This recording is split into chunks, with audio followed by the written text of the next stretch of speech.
Everybody, welcome to this August 7th meeting of the Charlotte City Council Transportation Planning and Development Committee.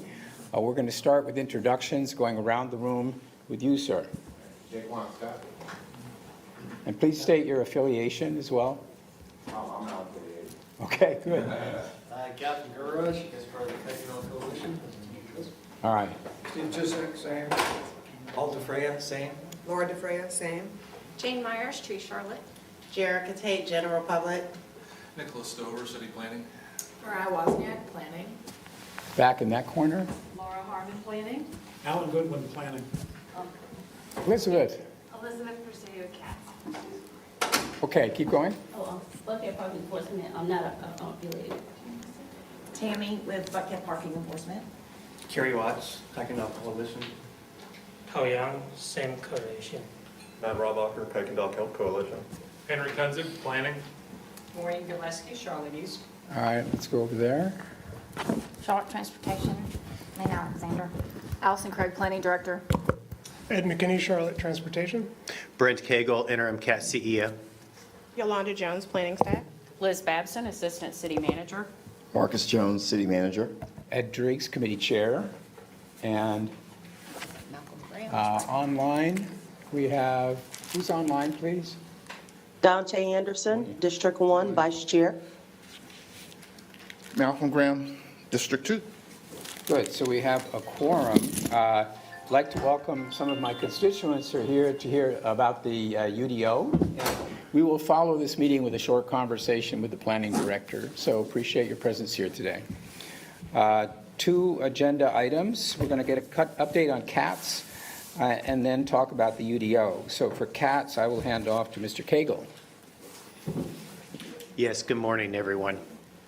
So I will quickly go through the progress report we've been doing these progress reports with the TPD over the last few months. This is just an update to that.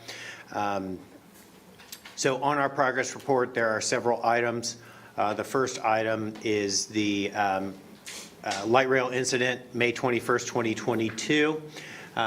The update on that is that we have now successfully negotiated and executed an agreement with Siemens to conduct all of the work necessary and future work necessary for the vehicle trucks so that they can, number one, be brought back into recommended OEM maintenance, and then for us to be able to address those recommended OEM maintenance needs as we go forward, again, so that we never find ourselves in the same situation. Secondly, there was a derailment. It occurred in the yard on May 10th, 2023. We had talked about this derailment at our last TPD, at our last work group and MTC meetings. The investigation at the time of the last meeting, the investigation was not 100% complete. It is complete now. So the primary thing related to that derailment is it was not a bearing issue or a mechanical failure. What we believe is there were several small contributing factors that all came together at the same time. For example, the vehicle, it was in the yard traveling at very slow speed, but it had just come out of a service. It had just come out of the shop for service. One of the things that is standard service for a light rail vehicle is they grind the face of the wheels to true them up to make them true or flat. That process naturally creates very minor grooving along the face of the wheel. It's a natural process. They put the wheel on a lathe and grind the face of it. It's not outside of maintenance specifications, but it produces very light grooving on the face of the wheel. In addition to that, we found at the place that the derailment occurred, we found that there is a device called a track greaser, and that track greaser is exactly what it sounds like. It is a device that puts grease on the track to reduce friction. The track greaser has two heads on it. One of those appeared that it was clogged, so the track greaser was clogged. The wheel was grooved. We also found that the crown of the track or the top of the track had minor wear on it right where this occurred. Again, it wasn't outside of normal operating specifications, but long story short, all of those small contributing factors came together to create an override of the wheel, but it was not a mechanical failure. Again, very low speeds in the yard. On July 28th, so just recently, about a week ago, there was also a derailment, again, in the yard, in the maintenance yard. Again, it was not attributable to mechanical failure. That one, while the investigation is still ongoing, all indications right now point to human error on this one. The operator was bringing the train out of the service bay and was switching tracks. As they switched tracks, the switch gear was not fully engaged, and that there's an industry term called splitting the switch. They split the switch. Again, very minor, very low speed, train was not in service, and it was not a mechanical failure of any type. Secondly, on the progress report, bridge inspections. So I think the last time we were here, we mentioned that the bridge inspections were complete except for 6 bridges. Those bridges are in the right-of-way of a variety of railroads, Norfolk Southern, CSX, NCRR. We have been working to get right-of-entry agreements with each of those railroads, or in some cases, multiple of those railroads, because certain bridges are in 2 different rights-of-ways.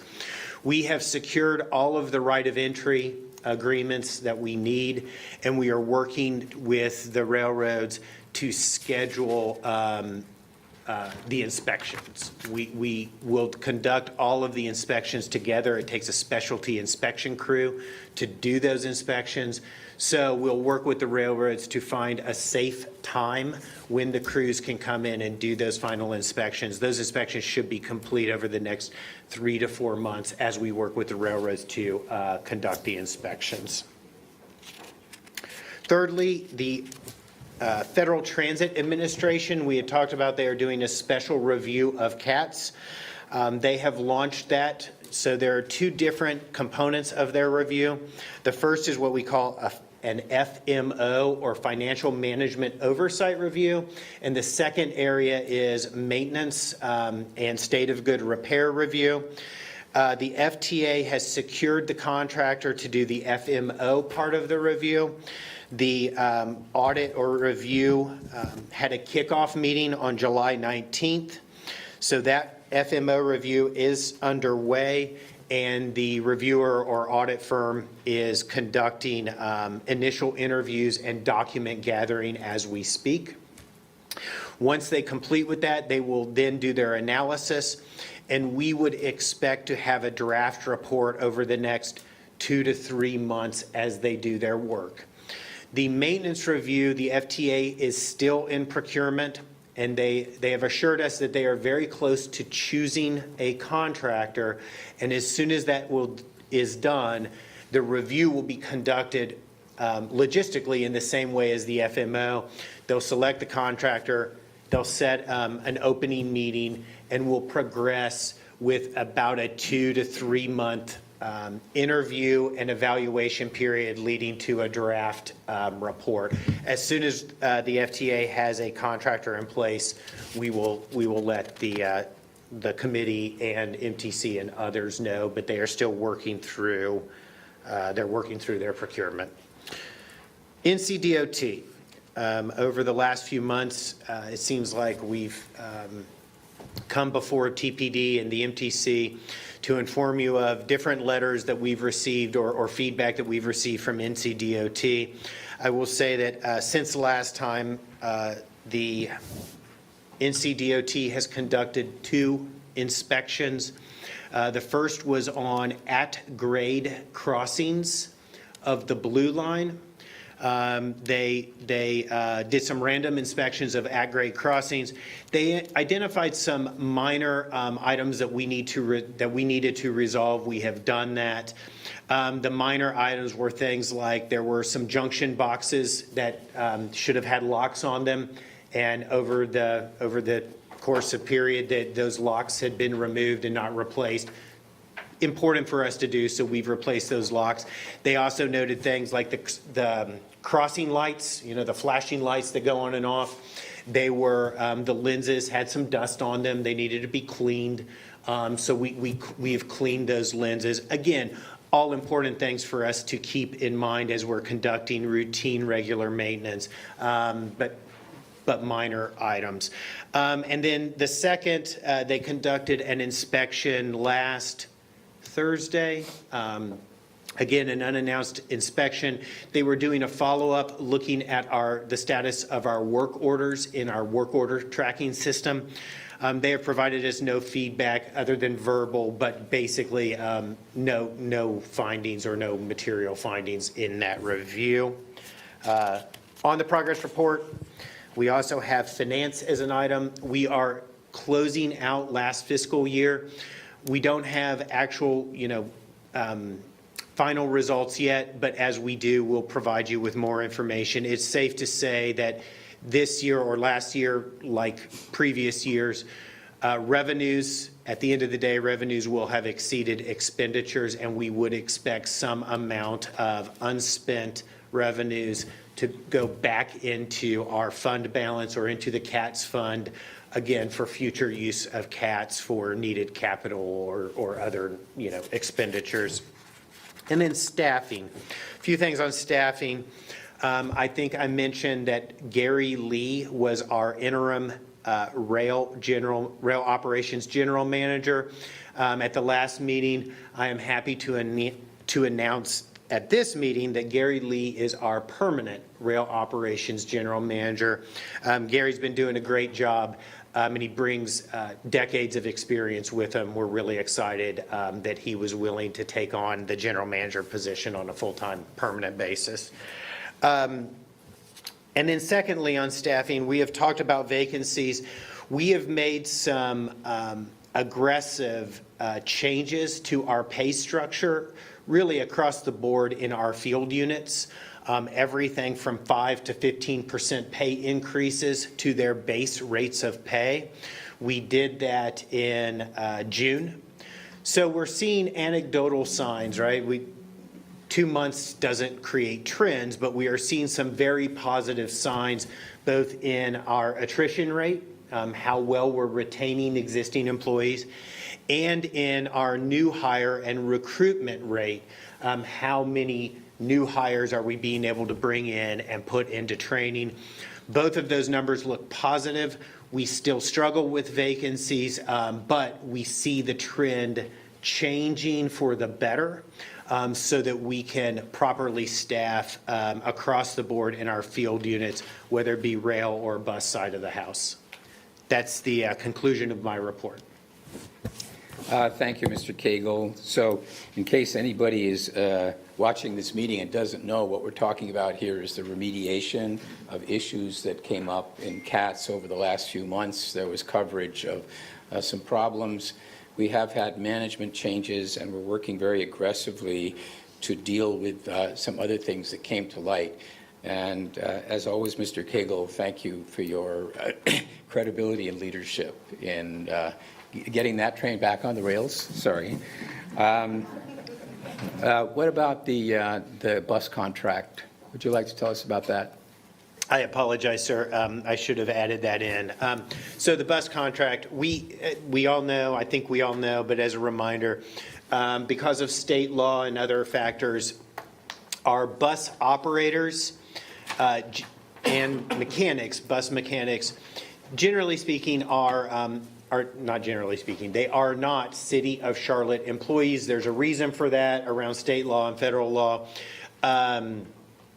Because of that, they are contractors to the city. RATP Dev has been serving as the city's contracted bus operations entity for many years. We put an RFP out earlier this year. Proposals have been received. We received 2 proposals, neither of which was from RATP Dev. They are from 2 very qualified companies. We have had initial interviews with both companies, and Elizabeth's team will be working to make final recommendations and bring forward a final recommendation for the MTC, for information to the MTC, and ultimately for City Council action. We anticipate that action to be coming forward in September. Thank you. And I think it's fair to say that an emphasis in those new contracts will be to avoid some of the circumstances that existed under the old arrangement, where there were occasionally absent drivers things, and there wasn't much we could do about it because they worked for the intervening company. Yes, sir. Yeah. We haven't reported to this committee about management partners yet, right? I'll talk about that. But so I'm heading up a working group that of a couple of council members and 2 mayors from the MTC that is basically on an ongoing basis conducting work with Mr. Cagle to deal with these issues. And we had a presentation a few weeks ago, I forget the date, from management partners who had done an extensive investigation of CATS and its operations. And they came back with a very detailed and frankly unsparing report about conditions there. So we arranged, as part of our activity in the working group, to have them come to us, go through the slides they used, and give us a commentary about what they had seen. And we basically listened to that, and we saw how it lined up with the work that we're doing right now. I think that was the key thing. So the things they pointed out to us that they had seen about maintenance schedules and so on were consistent with the problems that we have devoted our energy to. And in fact, I asked them the question in the meeting, you're aware of the work that Mr. Cagle is doing. Do you feel that there are any issues you identified that we are not addressing? And they said no. And I asked them, do you think the situation is greatly improved since you did that work in 2022? And they said yes. So I was encouraged by that takeaway. I also felt that our cooperation with the MTC and the 2 members from the MTC who participated in that meeting has been very beneficial. They brought a lot of value to the process, and it's an example of good cooperation between the City of Charlotte and the MTC that I hope will benefit us in our other endeavors. So I think that's, unless anybody has a question or a comment, I think that's all we need. Thank you. Thank you, Mr. Cagle. So the second item on our agenda is a UDO update. And for this, I will hand over to Ms. Craig. All right, thank you, Mr. Chair and committee members. So today I'm going to update you on a variety of topics, a little bit on the UDO and some other planning and transportation items. So these topics are, we're going to look at some upcoming text amendments that we have planned. We'll discuss briefly the council referral from the May 22nd business meeting, give you an update on our tree canopy analysis work, and then some amendments to the streets manual. Next slide. Thank you. So when we talk about text amendments and we talk about the UDO, we frequently reference it as a living document. There will be amendments along the way, and I will really put them into 2 different buckets. And so you have amendments that are intended to be administrative in nature, to help make the UDO work better, to address unintended consequences. And then you have another bucket of amendments that are really more policy related. And so these are important amendments to take a little bit more time, to work with our UDO advisory committee, to work with the public in terms of making recommendations for future amendments. These 3 amendments that I'm going to talk about this morning are in the first bucket. So these are ones in which this helps the UDO function better and addresses unintended consequences. So on each of these slides will be a brief description of why we're doing the amendment, and you'll see on the left is the proposed schedule. So this first one should be familiar to you as it has been filed. It was filed in June. It went for a public hearing in July, and we're hoping for a decision on August 21st. what we found is that there are a few subdivisions and even a couple individual homes that were zoned commercial or office, but still had residential development on them. So when they translated on June the 1st to general commercial, those uses became non-conforming. And so this could potentially limit expansions for these homes or maybe present some issues with financing. And so this amendment is very limited to a small number of sites and a couple subdivisions, but it's important for those individuals. So this will make those residential uses conforming. Next slide. The second amendment was filed on July the 21st, and we're looking to bring this before City Council in the fall for hearing and decision. So again, with our general commercial zoning district, those are areas in which they're intended for auto-oriented parts of our community, not really mixed use. They don't allow residential. And we have a few parcels that are zoned commercial, but they're located in a center place type. So as you recall, our center place types are areas where we want a mix of uses. That's where the community has told us loud and clear they want to have different types of uses, residential and retail and office, really wanting to have work towards a 10-minute neighborhood. So in this example, you'll see this is 7th Street near Pecan, that parcel that the arrow is pointing to, and it's also in the picture in the middle. This is an area that has a commercial zoning in a center place type, and we believe that this is an area that we should allow residential. So if this seems familiar to you all, we proposed a text amendment back in the spring that was addressing these commercial zoning districts in center place types, and we were talking about how we wanted to ensure that residential was allowed and drive-throughs were prohibited. So I think it was generally the consensus among council, from my recollection, was that we were all comfortable with residential here, but we wanted to talk more about drive-throughs. I think there were some differing opinions.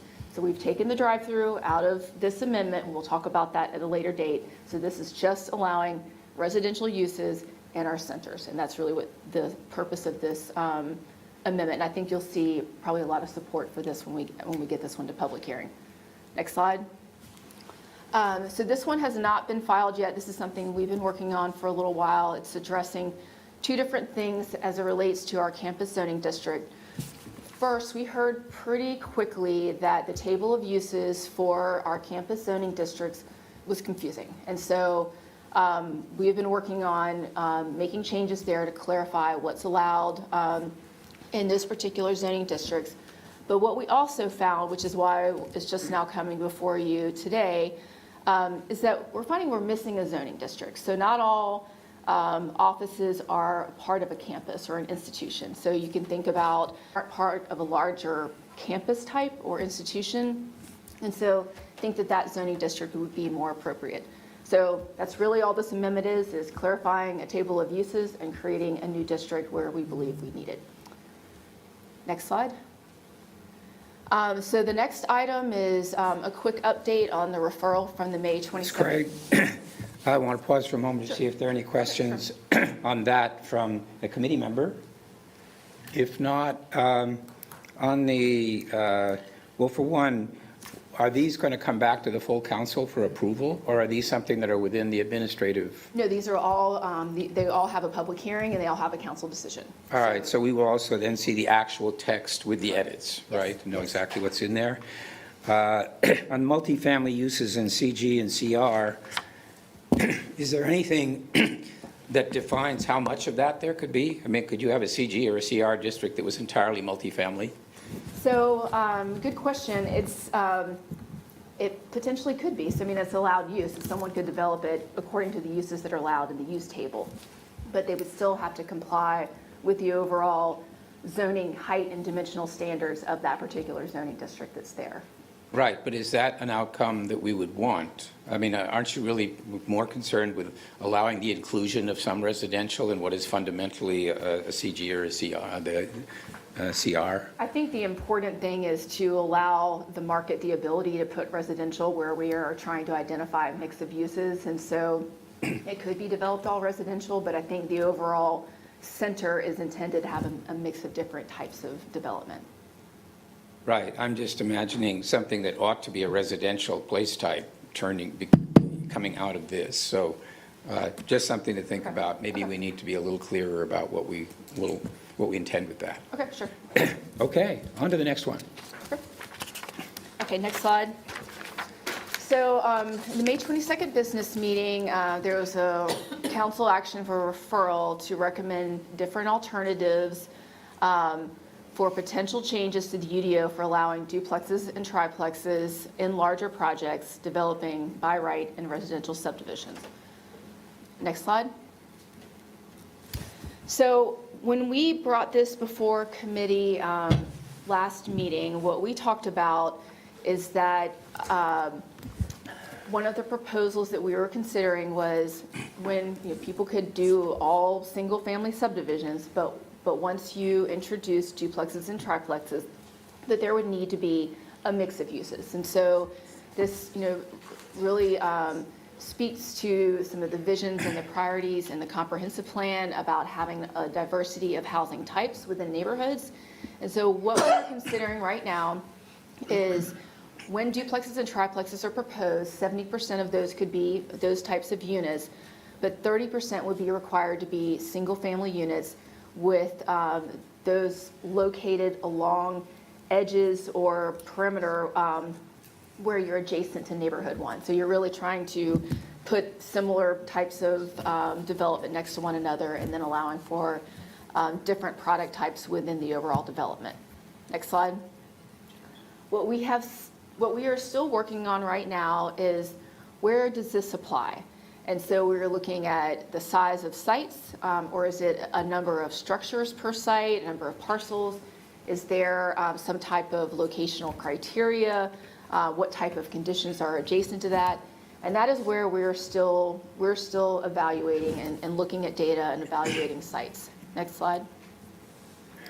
So what we would like to propose, of course, want to hear what your initial reactions to that are, but where we want to go from here is to continue to look at different sites, both those that are existing as well as prototype sites, and gather additional data, and then go to the UDO Advisory Committee. So we formed this group when the UDO became effective, and this group consists of community members, sustainability advocates, the development industry, design professionals.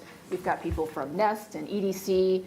Really took some time to reset that group and make sure we had a really good set of ears and eyes to take ideas to. So what we would like to do is continue to evaluate this internally and then go to the UDO Advisory Committee, bounce the ideas off of them, and then come back before you all with a recommendation and a schedule. Next slide. Do you want to stop there? So, committee, any questions? I'd like to recognize, by the way, Mr. Winston, Mayor Pro Tem. Welcome. Did you have a question? Thank you. Yeah. I still, believe that even the 70-30 split is a form of exclusionary zoning.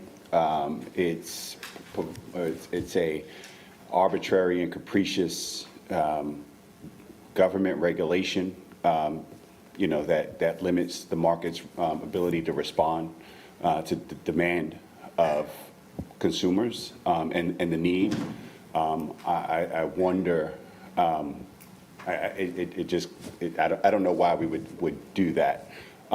So help me understand what this 70-30 percentage we are actually considering. Are we talking about the number of units? Are we talking about the percentage of land use that is committed to triplexes, duplexes versus single-family homes? That's what we're still evaluating. It's exactly that question. So we've talked about, is it 70% of the project size, or is it 70% of the number of units, or is it 70% of the number of structures?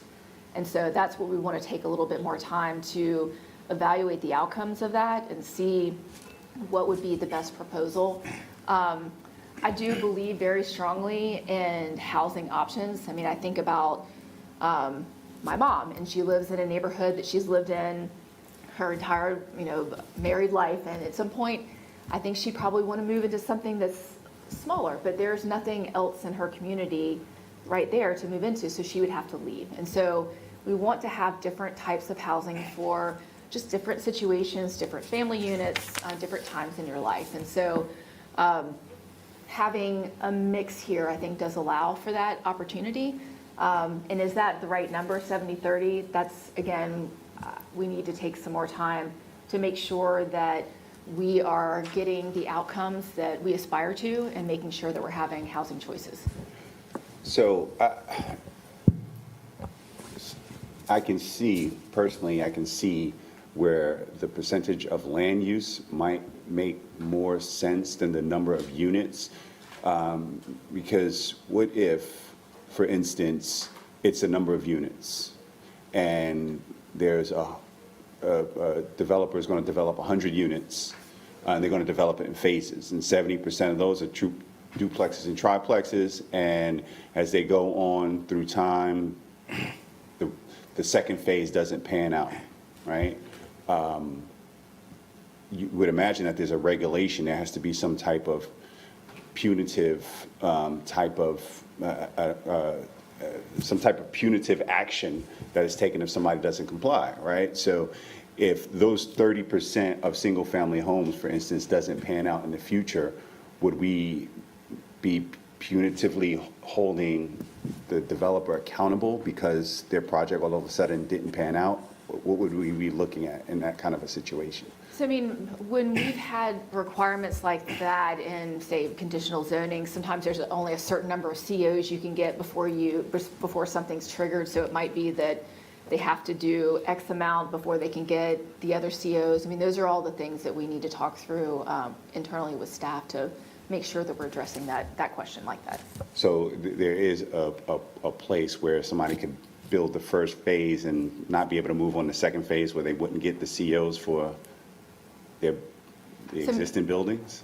That it is fairly common in your conditional zoning to have a certain point at which an action has to occur before you can move forward. So, but whatever, if we do add that to this proposal, I mean, that would be something that we would want to talk, to the community about. Is that the right way to approach it? So, Again, I just reiterate, it seems very arbitrary for us to tell people the type of housing that they, can and can't have. I think there's lots of, literally decades of evidence to say that adds to housing inaffordability, segregates communities, and is a bad form of specifically urban development. Thank you. So, Mr. Winston, when you think about it, the entire UDO basically puts guardrails around market activity, right? I mean, so we have priorities that we've established for the benefit of the public, the kind of city we want to be, and we wouldn't need those if the market was going to build that city all by itself.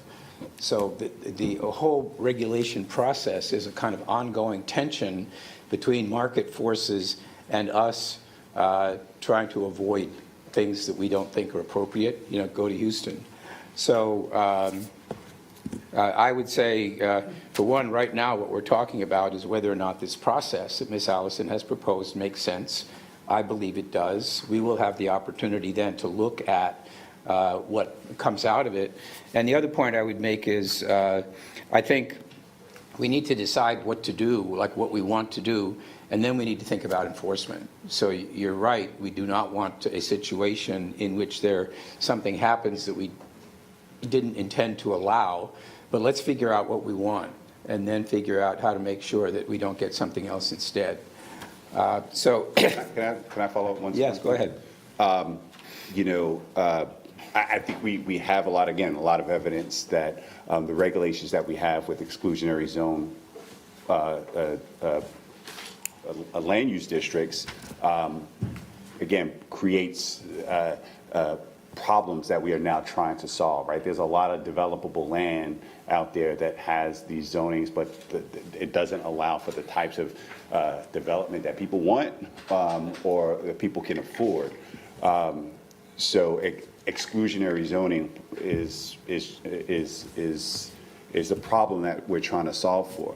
Ms. Craig, is there an option when, I don't know if the N1 district already does this, but that it says instead of mandating kind of hard lines on what has to be, does it suggest what we think it should be? To say, hey, this should provide a mix of housing, for instance, that does create a certain type of softer guideline that allows for staff and council to kind of deliberate on whether or not potential rezonings or conditions actually do fit the flavor without kind of creating these kind of bright lines that create potentially undevelopable and harsher situations. So right now, the policy map does identify where we think neighborhood 1 versus neighborhood 2 is appropriate, and that's in terms of place types. And the UDO translated, of course, to the different zoning districts as of June 1, but as part of the alignment rezoning process that will occur next year, we will take another look at those zoning districts and see if they are correct. And where they aren't, we would make adjustments. And so that could change what those zoning districts could be and ultimately how they could develop. But that's not something we're going to really do till next year. Well, I guess what I'm asking, so if in N1, what if instead of saying 70-30, we would say N1 neighborhoods should not be exclusively duplex and triplex communities. They should,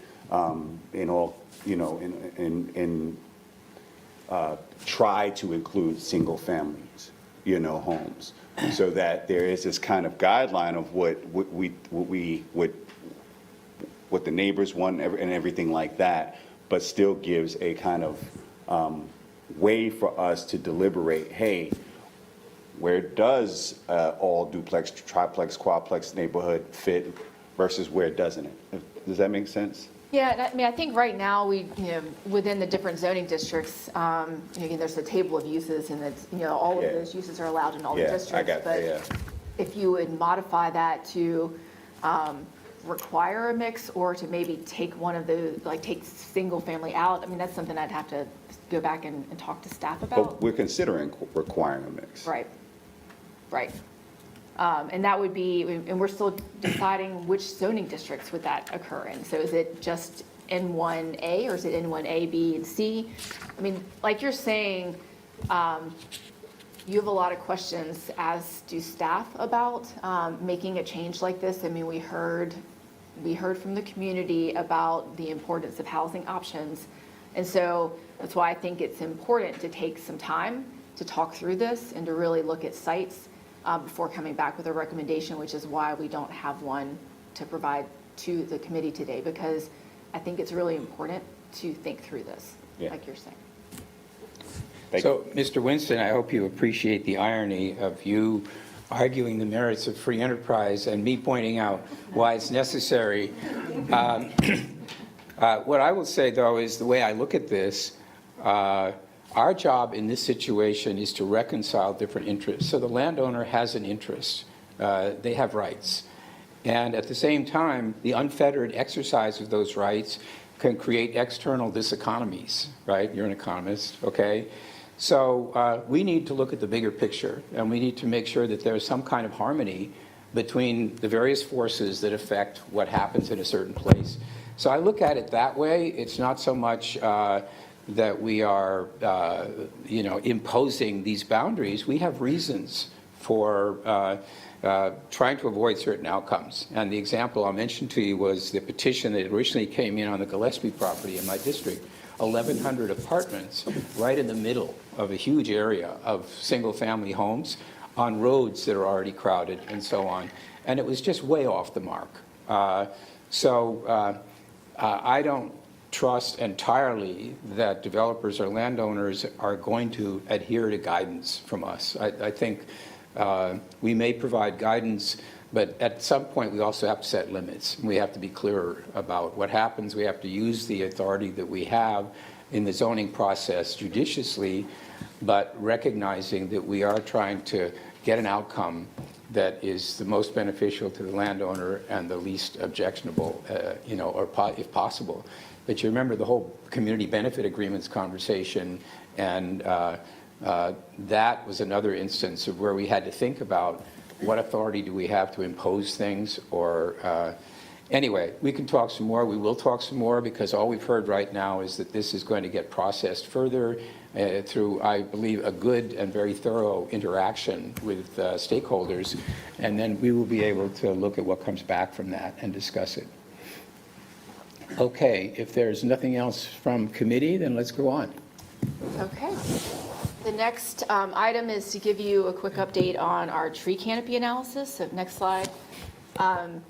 This came as a referral to this committee from the EEE committee that we had last year or so, wanting to get an update as to where we are with our tree canopy. So we've been working very closely with Tree Charlotte, Jane's here today, and as well as with the county. And so we should have results for you all within a month or two. So we're very close and wanted to just make sure you were aware that we were doing this work. The study area will cover the city of Charlotte and the ETJ. And some of the data that we'll be getting out of this, it's not just even about the percent cover or how things have changed from 2018 to 2022, but there's some really deep analyses that are going to come out of this that I'm excited about. So, we know that trees help to sequester carbon, so the study will not only tell you how much in the different areas across the city and the ETJ, but also assign a dollar value to it. We'll be looking at comparing temperatures with tree canopy coverage. The analysis will identify planting areas that are most important, which I know is something that Tree Charlotte really cares a lot about. We will look at some of the elements in the Quality of Life Explorer and see where there's correlations with the tree canopy coverage. And then the analysis will do some growth models. So if 50 by 50 is our goal, how could we get there? Or if we want to prioritize no net loss of trees, how could we get there? And so there's some growth models that will do. So there'll be a full report, data sheets, and one of the other things I'm really excited about is there's a story map, and this is a interactive tool for council and for the community to be able to dive into areas that they care about, turn layers on and off, and really get information about the places in Charlotte they care about. So we'll have more information either next month or the month after that, but I just didn't want it to be a surprise that this really detailed information is coming. Let me go first this time. Be right with you. So this is going to be, if you will, reference material that we would use as a basis for policy on trees, right? But Correct. We have a policy on trees now, don't we? So we worked through tree canopy, oh my gosh, I'm blanking, tree canopy action plan. Okay, thank you. And that was a group that helped to identify policies for the comprehensive plan and then regulatory concepts for the UDO, and all of that was incorporated into both of those documents. We do have an urban forest master plan, and our goal is to update that probably next year. And so the information that comes out of this analysis, it may inform future policies. I'm sure it'll inform future programmatic initiatives, certainly inform the work that Tree Charlotte's doing. And then ultimately, it will help us when we then do an update to the urban forest master plan next year and start to talk about what our tree canopy goals are. So that brings to mind a question. Assume that we come up with an outcome here on the trees and council approves it. How does that impact activity? Like, what is the point in time at which people are bound by the new rules?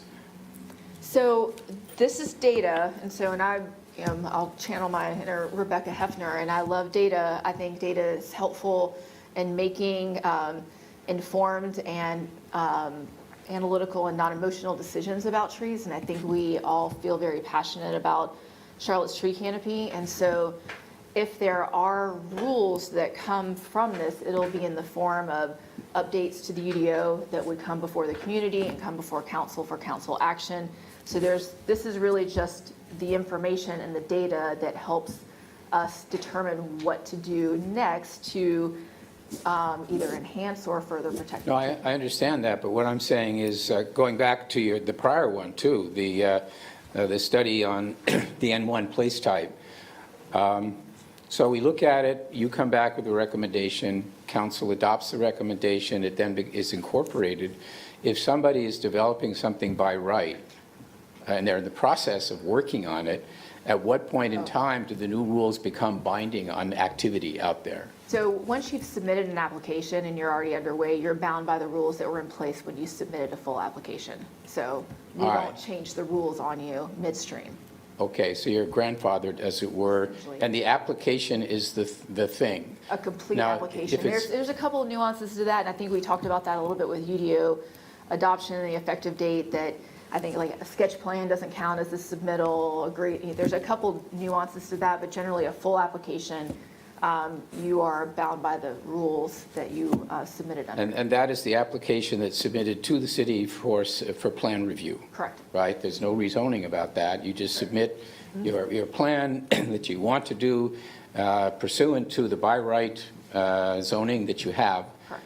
And the determination is made based on what's in effect at that point in time, and you're then vested, if you will, Correct. with that. Okay, thank you. Yes, sir. Yeah, sorry. Go ahead. I just have I guess it's a pretty specific condition that I wonder if is being studied in this. And it's about utility lines.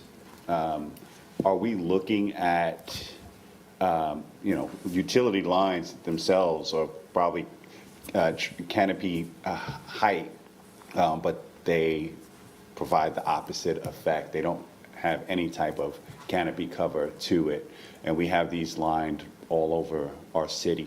Have we looked at or are we studying the hypothetical?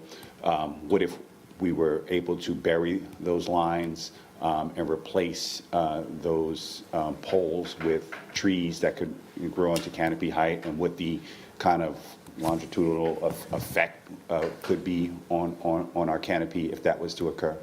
I completely hear you. I've lived in Florida for a number of years, and I loved how in Florida those lines are buried underground, and that's where I would like for them to be. I will say that we have had a number of conversations with Duke Energy about that topic. I don't have an answer for you today, but we are discussing it. Well, I mean, again, not necessarily how to do it, but again, from a data standpoint, how much more area canopy? we could cover in our city if in fact existing utility lines If they were buried. and potential future utility lines, I don't know how many new ones are coming down the pike, but if those were buried and replaced with canopy trees. I mean, do you know the answer to that? So as of right now, Actually, we need you to, come up here and introduce yourself, please. my apologies. Henry Kunzig, I'm with Urban Forestry in the Planning Department. As of right now, I do not believe we are studying that. I'll have to double check to see if that's something we can add to the study. I will say that we do really work towards the right tree, right location. So a lot of overhead utility lines, Duke is very sensitive to those, and for good reason. But we do have the ability to plant smaller maturing trees, which can also help contribute to our city's canopy. So we try to work to our best with utility providers to find the best solution to still have tree canopy that will coincide with utilities. I certainly understand your answer. I think it would be very informing to study the hypothetical, notwithstanding Duke Energy's business model and their desires. Again, if we have goals, this is land in our city, hypothetically, and obviously it would be a very different type of development pattern that we would have to do to get there. If we were able to do it, and be very expensive, to be completely honest. But I think the data could be informative of how we get to those goals. Yeah, we can talk about how we either add it to this or if it's something that even we can do in-house internally with our own GIS staff. Thank you. I think we still have a lot of difficult decisions to make about how we reconcile trees with our housing goals, right? And I think the more we understand the trees, the better the outcome. So I appreciate your comments. All right. All right, next slide, and I will turn it over to Ed McKinney. Thanks again, Ed McKinney with the Charlotte Department of Transportation. What I'll do this morning is walk through several amendments that we are proposing for the streets manual that will come back again for council consideration and review, and ultimately adoption. And what I'll say, kind of going back to Allison's description of the buckets, bucket 1 and bucket 2, I would say, again, these amendments fall into bucket 1, which are really administrative, intended to clarify the kind of application and administration of the streets manual. They don't change at all the significant policy implications of the manual itself. If you go to the next slide, just a reminder of what the streets manual is. So this is a specific companion document, support document to the UDO. There's a number of references in the UDO that tie back to the streets manual. The specific things that are really important to that are the street design parameters, sort of the specifics of our different types of streets, and really primarily the right-of-way protection of that. And there are specific references depending upon which UDO's zoning district you're in, and the dimensions of that street, where the curb goes. Those districts then describe the setback as an example for where development occurs. So they're really hand in hand, the street design and ultimately the form and expectations that are in the UDO. The other key part of this, we've talked about this a lot in the manual, is what we call our comprehensive transportation review. So that's the process by which we review the impacts of development. And again, a reminder to the manual, this is not just for rezonings anymore. This comprehensive review applies now to all by right development. And so, again, as a reminder, that process and that new review process started with the notion of we want to make sure that it's focused on multimodal improvements. So it starts with that premise, and so depending upon the scale and impact of your development, we have expectations around the multimodal improvements.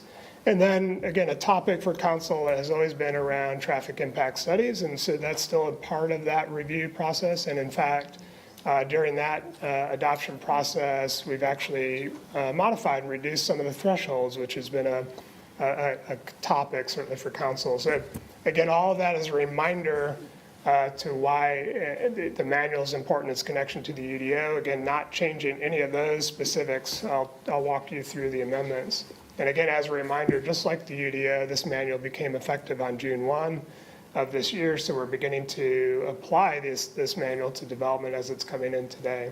If you go to the next slide, so I'll walk you through the proposed amendments. They are available. That's the QR code. If you go to the city's website, we've got those amendments available, and certainly as it comes before council, you'll have the specifics and details of those changes. The three ones I'll highlight here is really the process for amendments and adjustments to the street design and type that I just described. So we just want to be clear about that process. It's a council process, and we wanted to use this opportunity to make that a little bit more clear in the manual. We've also identified and added some additional mitigation options back to this notion of the multimodal improvements.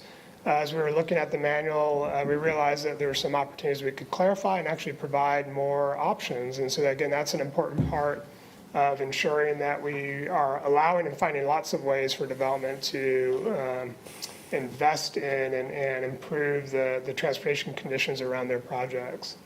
And then the last one, again, relates to a very specific connection to the UDO. There are zoning districts in the UDO identified as Tier 3. Those are the sort of the high-intensity districts. A good example are the TOD districts around stations.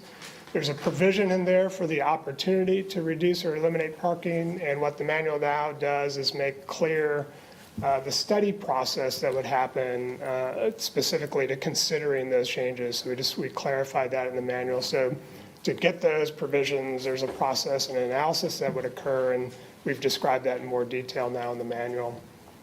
And then the last slide, just talk a little bit about schedule as it comes back. We anticipate coming back to council for public comment on September 25th, and then potentially coming to council on October 9th for final adoption. That's it. Take questions or Questions? Well, I have one. As it stands right now, the streets manual is like an adjunct to the UDO, and there's reference to it in the UDO. Is that how it becomes Correct. effective? correct.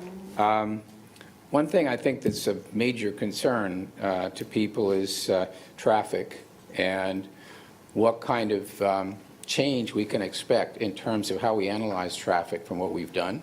So before we had like a threshold for a traffic study, otherwise we did sort of a priori analysis of, these units would probably predict this.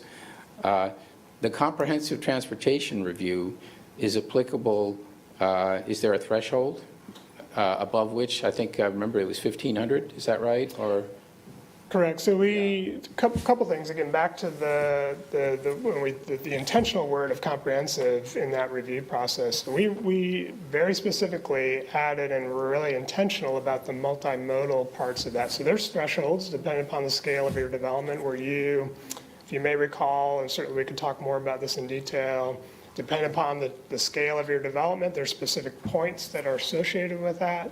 Those points then relate to a whole menu of multimodal improvements, really important things. And so previously we hadn't had that specific connection. So we were really intentional about that. And there are thresholds to that.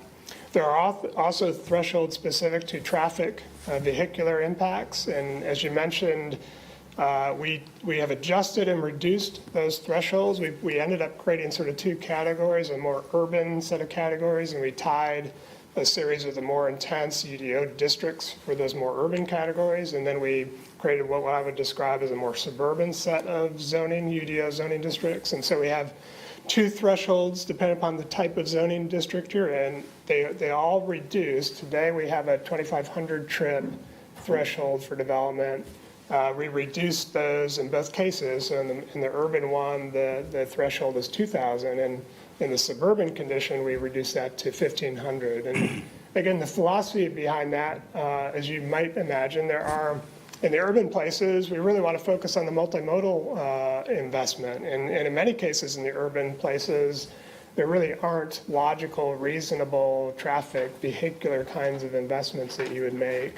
In the more suburban places, there still are, right? We have lots of places in our city that are greenfield, that are still developing, and there are still lots of opportunities to make sure development provides the right kind of vehicular investment. And so, again, we specifically reduced those thresholds so that we had the ability to look at that in a little bit more specific way for vehicular improvements in that more suburban area.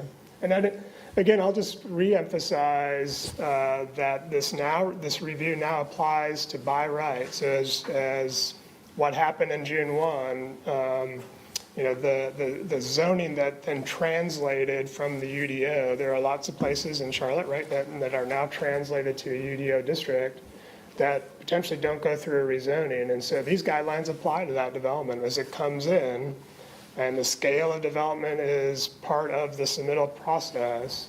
We then apply the same thresholds that I just described and would go through a review process through the natural land development process. so they would be effective through the plan review as opposed to a zoning. Exactly.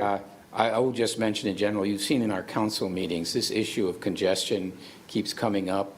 I think the UDO intended to facilitate the creation of more housing in order to slow down the rise in the cost of housing. Now we're beginning to wonder whether people are taking advantage of that in ways that are really unhelpful on the roads. I mean, Ed, you and I met with Dennis Grills and talked about Providence Road in particular, maybe answers for engineering and the U-turns and things to try to alleviate within the existing framework. But I think this needs to be a topic on a going forward basis. At what point does the city say that is too much density at that location based on the existing traffic conditions? And right now, it doesn't feel to me as if that happens very often, quite honestly. It's like we will work on mitigation, turn lanes and things like that. But if you look at the bigger picture on Providence Road, which is a great case study, all the way down to South Carolina, things are taking shape. And there is a huge tract of land right next to Waverly, for example. It's got one house on it right now. So I think we need to look further into the future, maybe is the way I'd put it. We can keep talking about that. I mean, I'm fine with what you just told us. I appreciate that. But I just want to make sure we don't lose sight of the larger context that we're in. Absolutely, we All understand. right, thank you. I think it's only 11 o'clock. Should we talk about something else? We have another half an hour. I think if we don't need to talk about anything else, I will entertain a motion to adjourn. Second. Okay, all in favor, stand up and leave, please.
Yes, ma'am.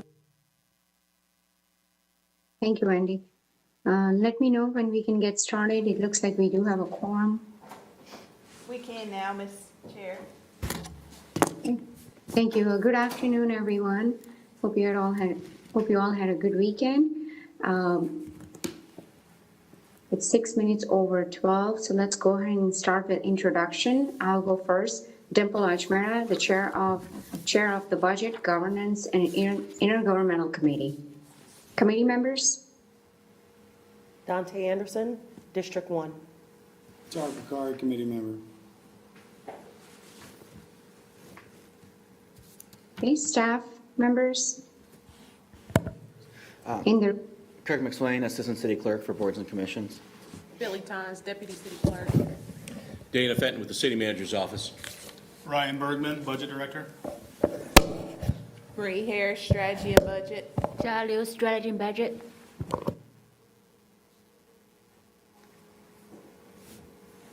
Anyone that I missed? Anyone joining us virtually? I do see. Stephanie Kelly, City Clerk.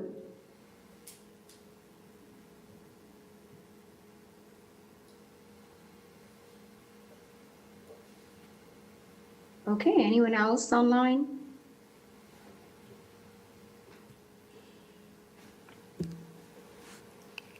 Okay, I do see that our mayor has joined. Thank you, Mayor, for joining us. We do have 2 items on our agenda. First is federal and state legislative update, and second item we have is local boards and commissions attendance policy. We'll start with the local boards and commissions because that item might require an action from the committee.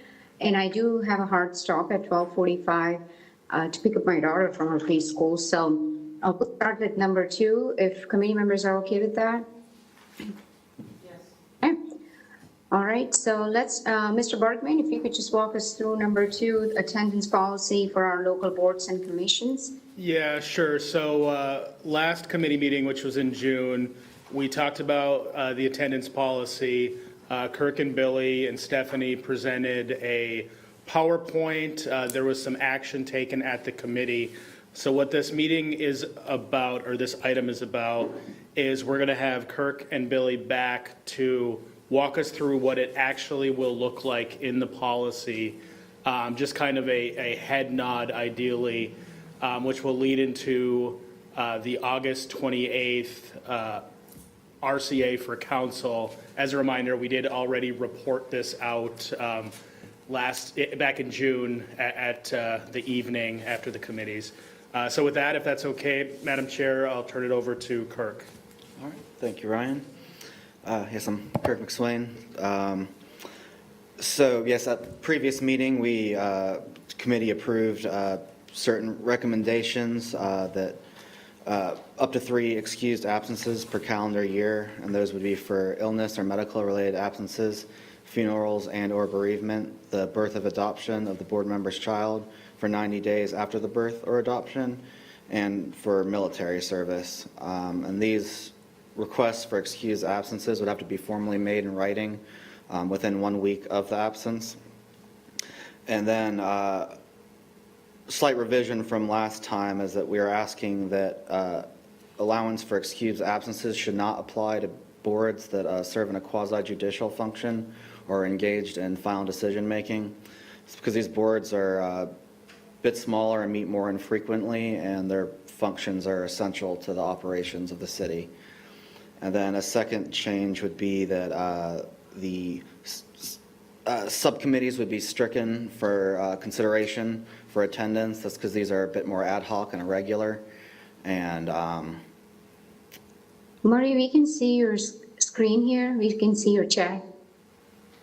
I don't know if that was intended. No, ma'am, that's Wendy Bean's screen. She's trying to pull up the actual PDF for us. Okay, thank you. Sorry, go ahead. okay. And yeah, that's essentially what we have. In front of you is the proposed language itself. And we'd welcome any questions. Thank you. Okay, any questions from the committee regarding this presentation?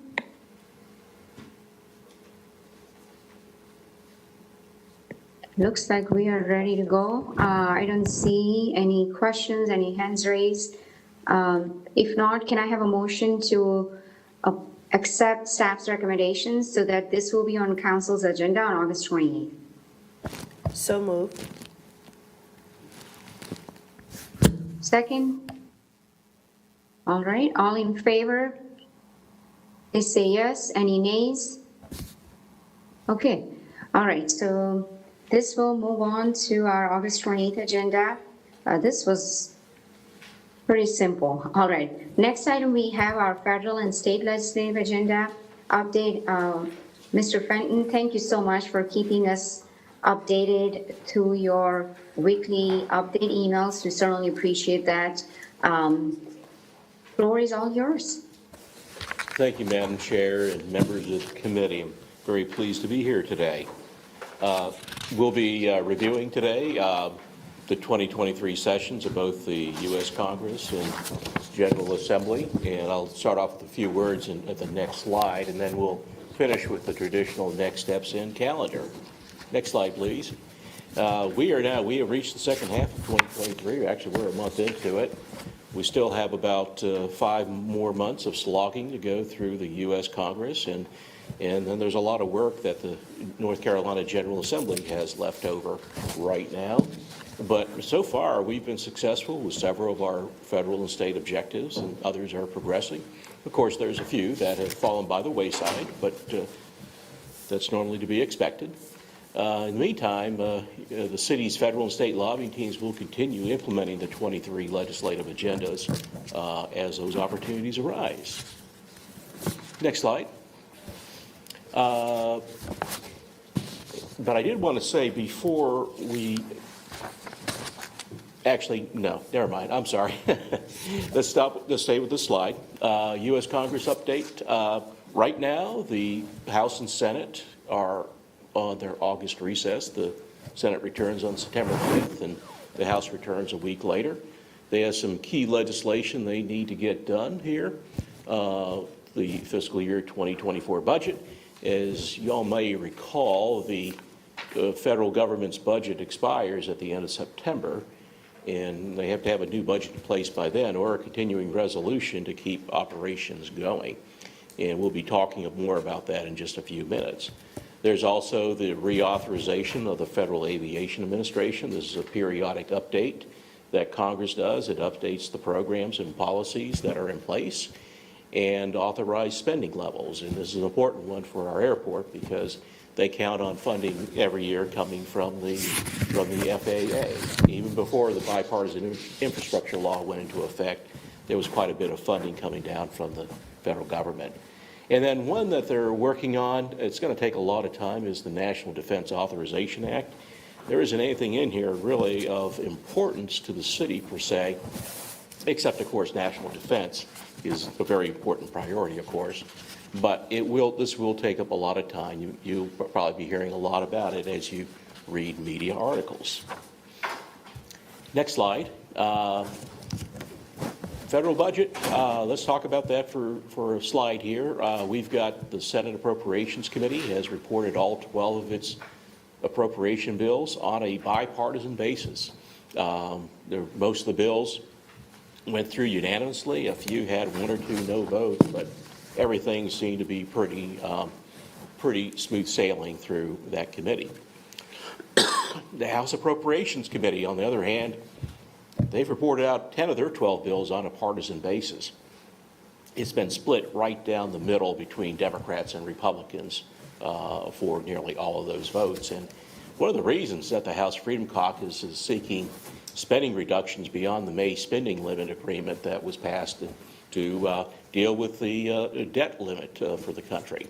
And that caucus is threatening to withhold 20 votes from a spending bill.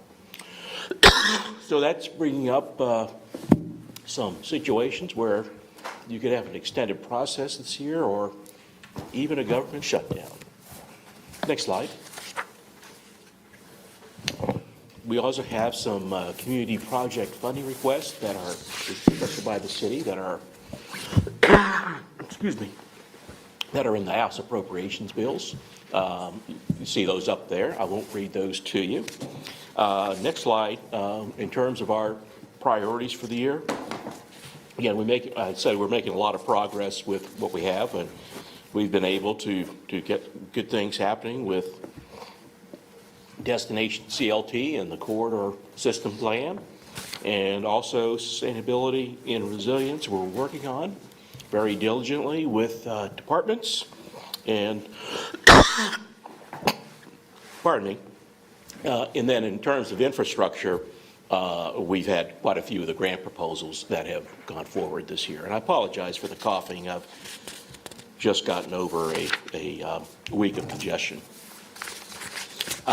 North Carolina General Assembly, if you could advance 2 slides, please, Wendy. Thank you.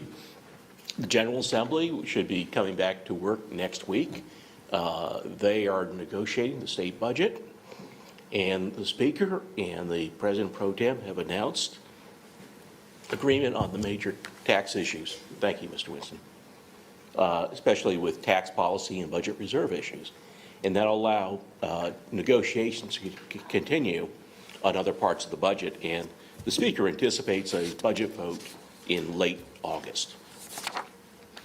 In terms of our priorities, mobility has been one that's still being worked on a regional basis. We've had success with Safe Charlotte. Civilian traffic investigators legislation was enacted into law that provides all police departments the power to hire these traffic investigators for minor incidents. The Pretrial Integrity Act has been enacted into law. And also legislation we didn't seek, but it's something that CMPD really likes, is enhance the penalties for street takeovers. In terms of affordable housing, we don't have much to share right now. In terms of the original ask, try to get the threshold raised to support older adults aging in place. That wasn't introduced due to constitutional issues. But then there are a couple of pieces of legislation that we've been working on. We worked with Representative Bradford. He agreed to an amendment to ensure the city's source of income discrimination policy and city-supported housing can continue. That was House Bill 551. And then we're also watching the regulation of accessory dwelling units legislation. That has passed the House. It hasn't been acted upon in the Senate yet. And then there are several pieces of legislation that intend to lower the cost of development that has not advanced yet to the enactment stage. And all these have a common feature that they're trying to reduce regulations. In some cases, it shifts the cost of the building inspection process and also the development process in general from the private sector to the public sector. Next slide, please. Infrastructure and sustainability. Powell bill, this is something that I know that you all really wanted to get back to a steady funding state. And full funding was not included in either the House or Senate budgets. And we'll have to wait to see what happens with the budget that comes out. It was supposed to come out in the coming weeks. We have been working with stakeholders on a couple other pieces of legislation. The Wastewater Regulatory Relief Act. This is an act that puts in place water demand modeling practices for water wastewater departments to model. And at first, there was an amendment needed to a section they had. If we hadn't gotten that amendment, then the cost of future infrastructure would have gone up. Backflow preventers legislation, we're working with a stakeholders group right now that has the blessing of the House floor manager to develop consensus amendments. And the Regulatory Reform Act, we've worked with the sponsors to get legislation or get amendments to ensure that it doesn't have a huge unfunded mandate on the stormwater fund. And then there is legislation that is before the General Assembly. The governor has vetoed this. It's been pretty controversial. Pardon me. It's the Code Council Reorganization and Code Amendments Act. And this has provisions that are related to disaster prevention and energy efficiency. that have proven to be very, very controversial. Next slide. Governance, the Representative Bradford anticipates that the meals tax extension will be included in the state budget. So more to come on that. And one bill that's already gone through, been enacted, we were able to get an amendment to ensure that local retirement systems like CFRS were not subject to new rules concerning investments. And that's been signed into law. And getting on, there's a couple other pieces of legislation that we've been successful in getting amendments, but they haven't advanced to being considered by the other houses yet. So we're doing well in that respect. And next steps, we'll continue implementing the legislative agendas. And of course, we have a new city council, takes office on December 4th. And next year will be short sessions for both the U.S. Congress and General Assembly. And so we'll be bringing, staff will be bringing forward to the BGIR staff proposed, or maybe some people might call it department proposed, 2024 state and federal legislative issues on January 2nd. And the next page, we have our traditional calendar. And at the top line, please note that November 6th will be crossed out. My understanding is that committees will not be meeting that day. And Madam Chair, that concludes my presentation. And again, I apologize for the coughing. Thank you, Mr. Fenton. Hope you continue to recover and appreciate the update. There's a lot to unpack here. Certainly, there are some wins with the street takeover law that would provide additional tools to CMPD. Also, with the Trial Integrity Act, that was something that was part of our legislative agenda. I know CMPD chief and district attorney's office were working on that. So there are some wins, but then there are also some disappointments. I was hoping to see restoration of our funds in our Powell bill, but hopefully we'll be successful next time. But I do want to open up the floor for any questions on all of federal and state legislative update. I know that it's a lot. Mr. Fenton, if you don't mind having handouts for our strategy session later tonight, because it's just a lot to go over. So if we can have a handout for each council member for strategy session or later tonight would certainly be very helpful. I'll be glad to. Thank you. Okay, with that, Mr. Bukhari, Ms. Anderson, any questions? Thank you, Madam Chair. I do have a question for Dana. On page 6, where you reviewed the pending 2024 community project funding requests, can you give us either the temperature or your known status on those 3 line item requests? Yeah, maybe the word pending wasn't the best one. These are all been requested by Congresswoman Adams, and the West Side Community Land Trust request is in the House Appropriations bill for that area, and that has passed the House Appropriations Committee. It'll be heading to the floor. The other 2 are in the subcommittee recommendations for I believe it's the Commerce, Justice, and Science Committee, and that has not yet been heard by the House Appropriations Committee. But these are the ones that she introduced. These are the ones that are going forward. Okay, so the current status is the West Side Community Land Trust has passed. Will pass until an appropriations bill is enacted into law later this year. And with the way the Congress works, I would not expect that to occur until December, late December. Okay, thank you. That's Welcome. all I have, Madam Chair. Thank you, Ms. Anderson. Mr. Bukhari?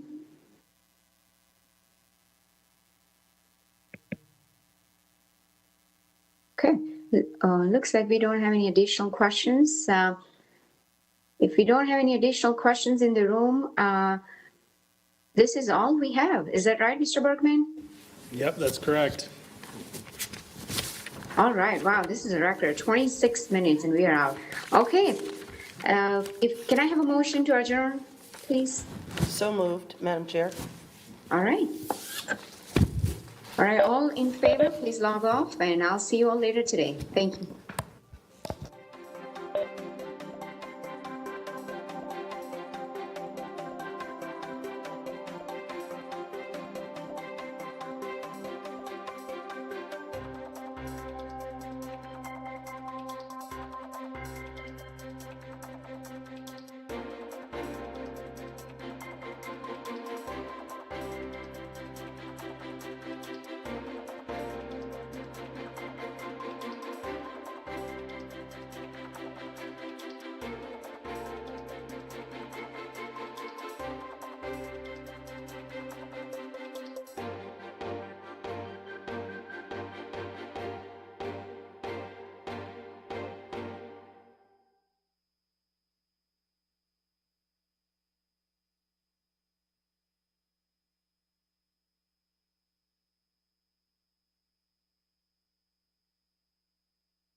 Good.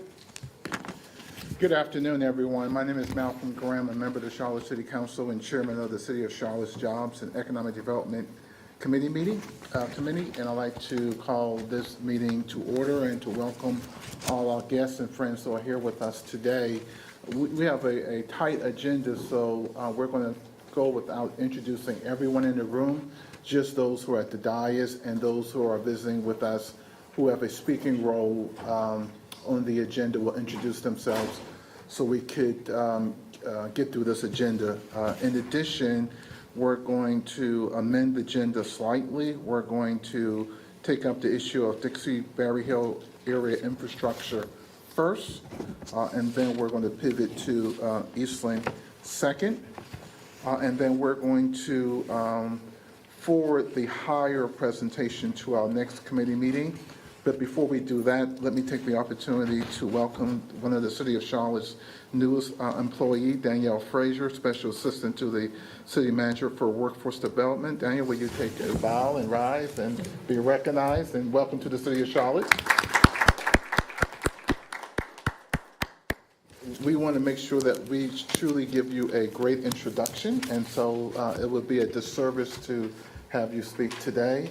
We will listen to you on September, where we can really get to know you as well as the work that you'll be doing on behalf of the citizens of Charlotte. So thank you very much for being with us today and being with the city team. So let's introduce ourselves around the dais so we can know who's in the room, and then we'll pivot to those who are visiting with us via live stream. Holly Eskridge, Economic Development. Tara Picard, District 6.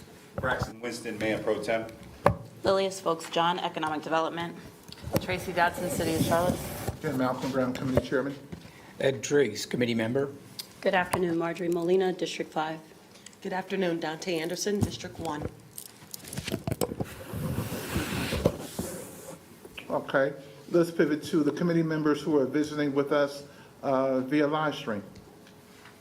Good afternoon, Dimple Ashmera, committee member and at-large member.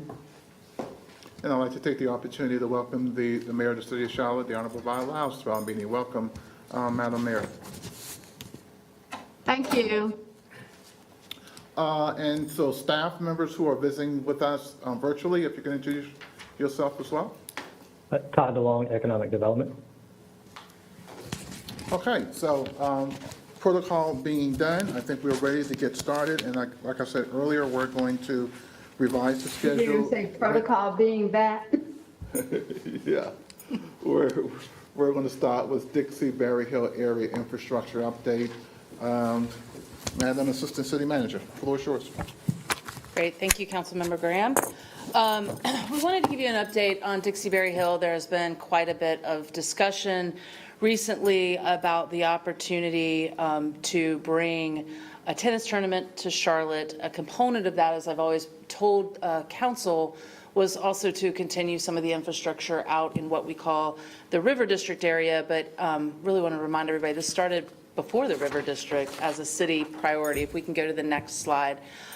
Before I do that, though, I do want to thank the city staff, the ED team, as well as many others in the city who have really jumped in to try to work on this next round of infrastructure in a very rapid fashion. So for today, we want to give you a little bit on the project background, as well as some of the current status of the public-private partnerships that have been out there in previous years, as well as the proposal to move the next phase of infrastructure forward, and where we'll go from here. So we can go to the next slide.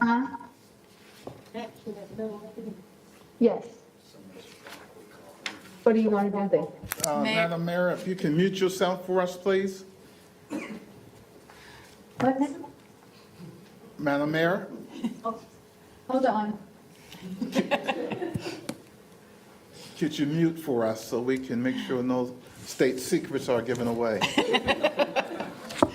Everybody listening very intently. Okay, next slide, please.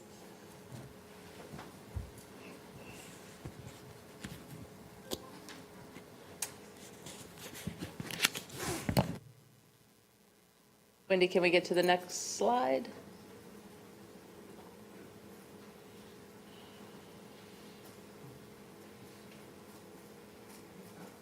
There we go. Thank you. So where we wanted to start with this, and then I'm going to turn it over to Lilius to cover a lot of this, because she's really been the one that has handled this area from day to day. In 2014, as far back as I think we could trace it, the city identified this area as an area for growth. They actually flagged money to be set aside for infrastructure to build out the major infrastructure, primarily Garrison Road, Dixie River Road, and West Boulevard. Annexation laws changed, made it a little bit more difficult because this land currently is not in the city of Charlotte, not all of it. So we have a partnership was really born out of this, where it was a focus on land assemblage, zoning, public-private partnership, and then ultimately annexation into this. And so this is where we are today, is really a thoughtful product of a lot of different partners, not just the River District team, but a lot of different partners leaning in and working together. And so with that, Lilius, you want me to turn it over to you? Sure. Yes, and thank you very much, Tracy.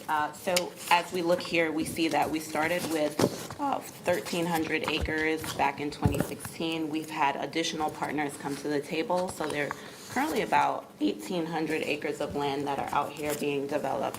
And if we go to the next slide, I want to take a public benefits that were committed to in this area. So there are over 30 commitments that were made by our development partners in this area. This is just a summary of the top 15.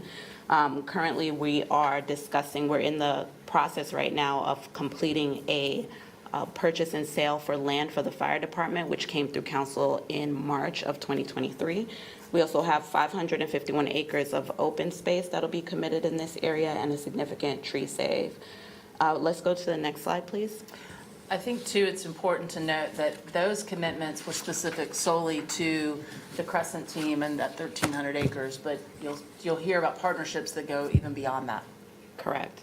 In particular with the McCraney team who have come in, they are completing the Beaver Dam Creek connection for us back to from Garrison South to Dixie River Road. So on this map right here, you see the network that as it was originally designed back in 2016. Crescent came in as our original partner with phase 1 on the West Boulevard extension project. We had McCraney partners come in with Garrison South as a partnership, a P3 partnership. And now we're at another place. We never expected to accelerate some of this infrastructure in the way that we are considering right now. But the network was always designed to really build out a robust network for travel of cars and people in this area where nothing existed previously. Like Tracy said, this was in the ETJ and it was outside of the city limits. So I'll just add to that quickly. You know, this slide does go back to 2016. The best laid plans are always subject to change. So the way that, and Lily has said it, the development pattern just has not occurred the way that we initially thought it would. We thought that a lot of the development would organically grow out of West Boulevard, but you've had McCraney to the south, which has allowed us to extend Garrison. Now you have the tennis proposal to the north, which expedites some of the phasing around some of the other infrastructure. So again, best laid plans, this is still the vision, but just is going to get implemented a different way. Right, and the network has not changed, so it's still bringing to bear these roads as we anticipated them. The city more focused on the major thoroughfares, and then our development partners taking care of the smaller internal networks. So next slide, please. So this is a slide that actually came out of our 2017 presentation for the River District. It was anticipated that we would have about $60 million, 61.2 to be exact, of infrastructure in this area, 30 million that would come from the private side at that local road network, as I mentioned before, also a 485 exchange, and then right-of-way dedication for whatever they needed to complete. On the city side, we anticipated 16.2 million in CIP money, and then 15 million from a TIG for the improvements that you see there on the screen. Next slide, please. So this is the status of the public-private partnerships as we have them existing today. So we have our West Boulevard extension and Horton Road, which is one CIP agreement. It's a reimbursable CIP. And construction is currently in progress for anyone that joined us earlier this year at the groundbreaking for West Boulevard. Garrison South is a second CIP agreement that's also a reimbursable. And then there's a 5-year pro rata reimbursement agreement for sewer, Beaver Dam Creek, and then the sewer construction was completed in 2021. There's a second piece of that you'll see below, Beaver Dam Creek Phase 2, which we're expecting to be a 5-year pro rata reimbursable agreement. Construction is expected to be completed, that should say 23. And then the Dixie River Water Line, developer donated plans project, fully engineered, and we have assisted with them in securing the right-of-way for that. Construction is still ongoing. Next slide, please. So we talked a little bit about annexation, how the rules changed out here during this time since this project was first initiated, even in discussions 2014, 2016 for the rezoning. Annexations in this area now have to be voluntary. Thus far, we've had 387 acres voluntarily annexed, with more annexations anticipated in the remainder of 2023 as well as 2024. Next slide. So the current activities in this area, so we have the River District proper, which is being led by Crescent Communities. We have Garrison Road South, which is being led by McCraney Partners. And then we have these additional considerations, future infrastructure, like Tracy said, because of the potential introduction of the tenants facility, which would mean additional infrastructure needs that need to be met, evolution of the development, as well as additional needs for water and sewer in this area. Next slide. So moving into this next phase, just again, we're expediting more infrastructure. It's not necessarily anything new than we ever anticipated. I think if I go back to 2016 and was in some of these discussions, we thought that Garrison North might get incrementally built instead of being built all at once, which is what we are looking at now. The same thing with Dixie River Road is that it would incrementally, the improvements along Dixie River would incrementally grow. But now we're looking at more pieces of that, larger pieces of that. Exactly, that's exactly right. So we say new phase, it's always was an anticipated phase, but it's coming in at a lot faster pace than we expected, and we can now see all of that infrastructure be built all in one swath instead of in small pieces over a long period of time. Next slide.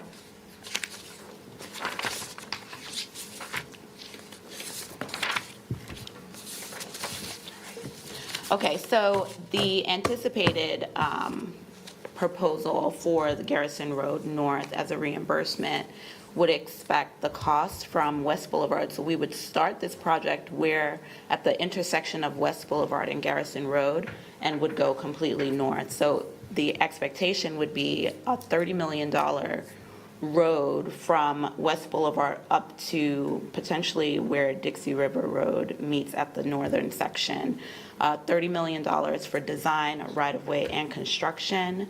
The city would assist with any right-of-way if there were any areas that they could not secure along that path.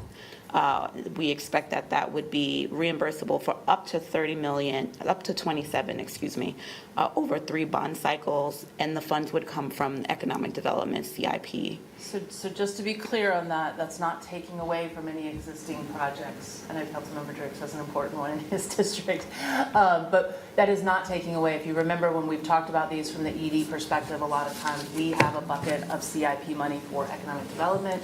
We've been working closely with budget on the projects that we have in pipeline or that are already committed, and then where and when this money comes in as well.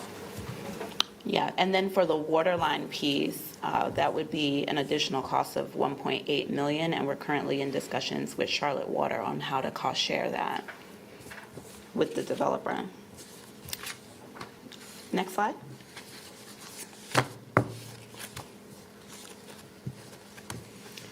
In terms of sewer coming to this area, the Phase 1 sewer is currently in various phases of completion or design.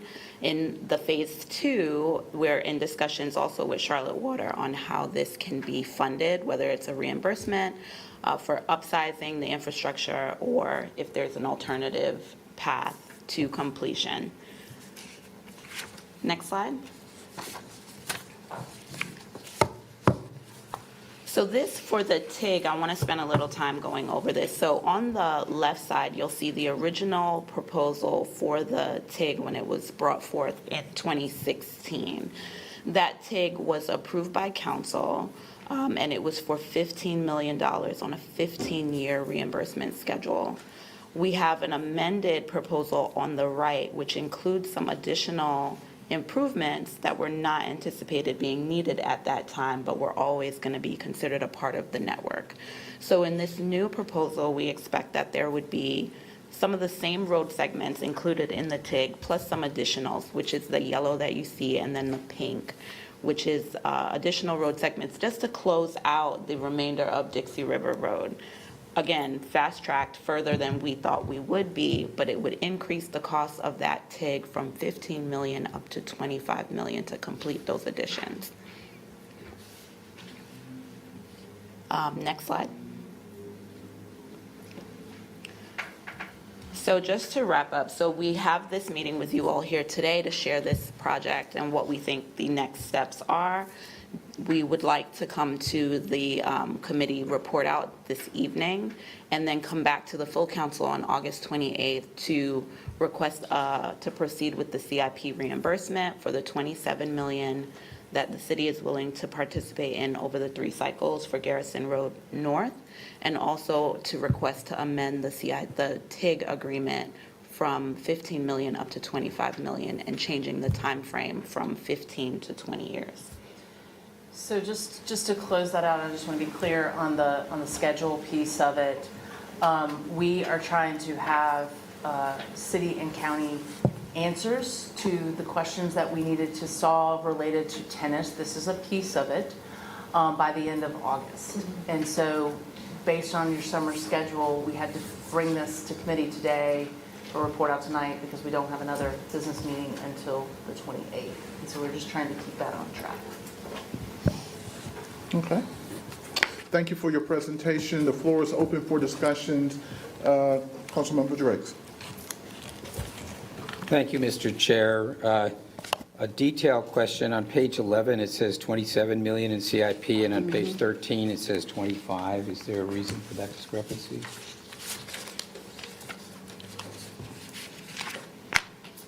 No, the 25 on page 13 is for the TIG. Correct.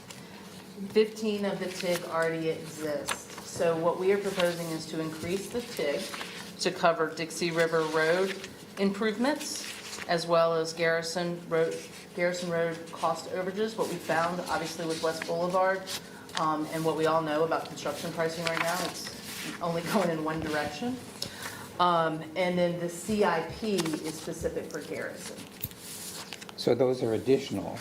Yes, so the TIG would increase by 10 million, and then the CIP would have 27 for Garrison Road. So that 27 is from the ED CIP. Correct. What is the total amount of the ED CIP?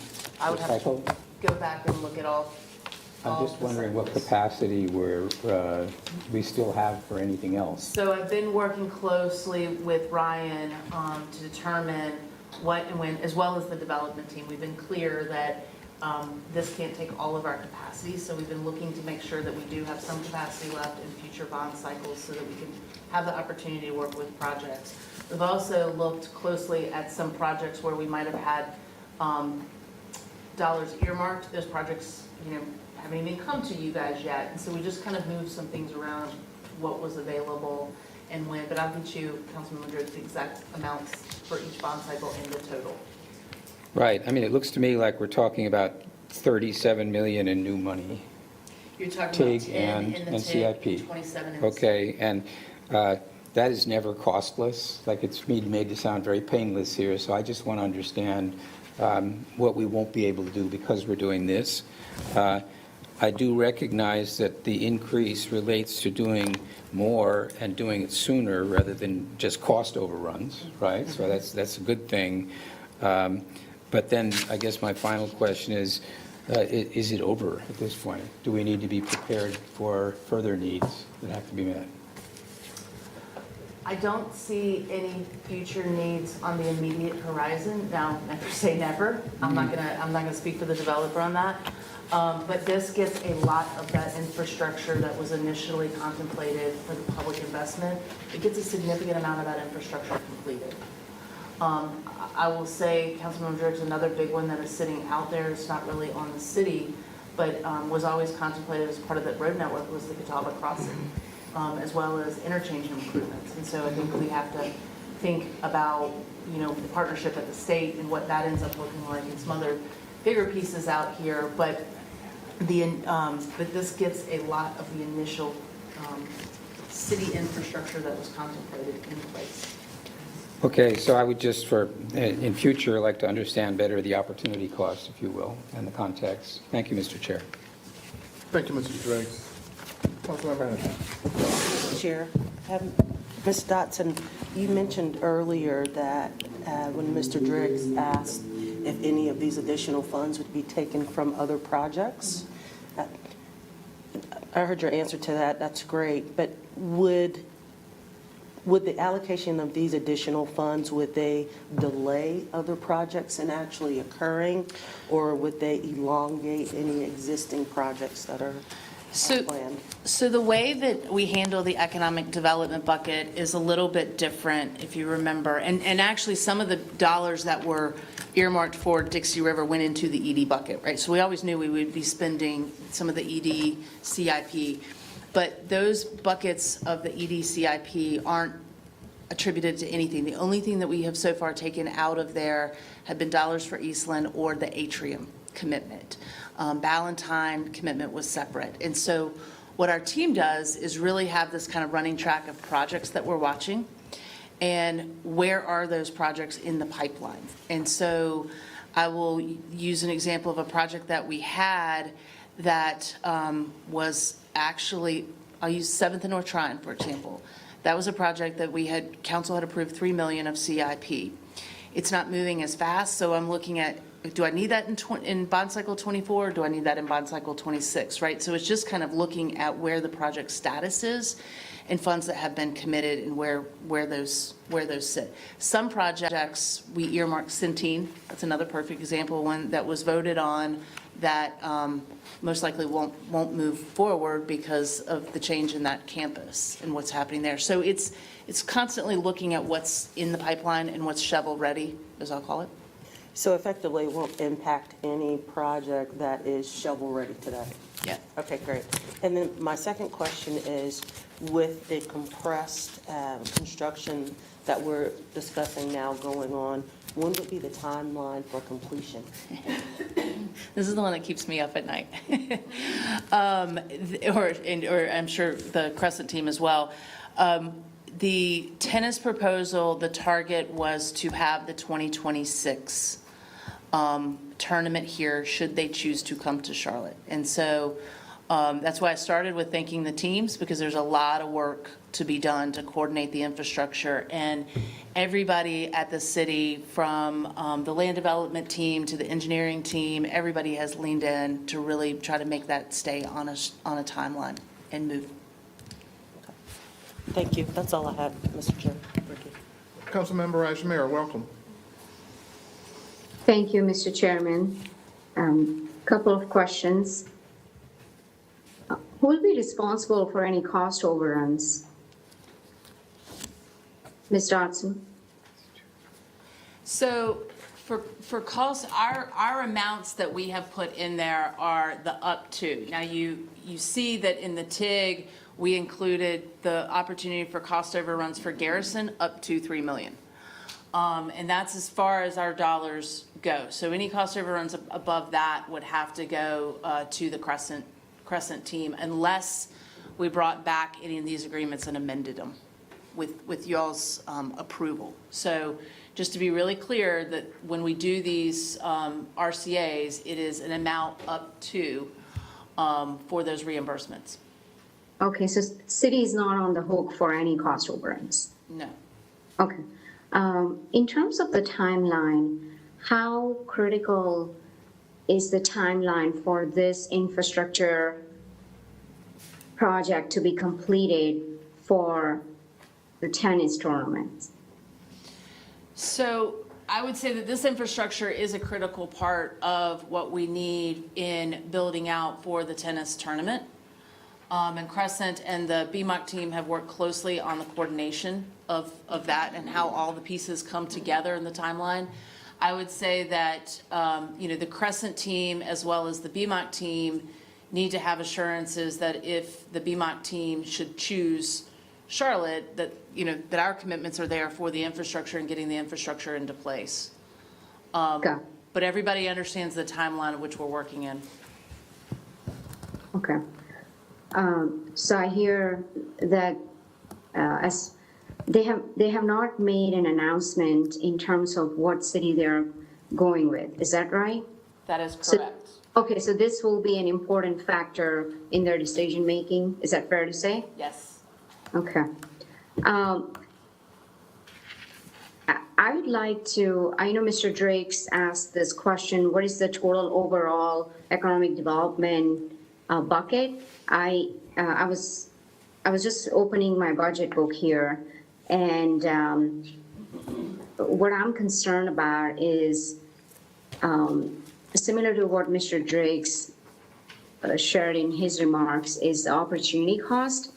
What could we not do because of a lack of funds if we were to fund this or expedite this project? So I know that there is a running list that you all have. I would like to get a better understanding of where some of these projects are in the pipeline and what are those projects that are shovel ready, and what do you anticipate in near future that we might have to consider?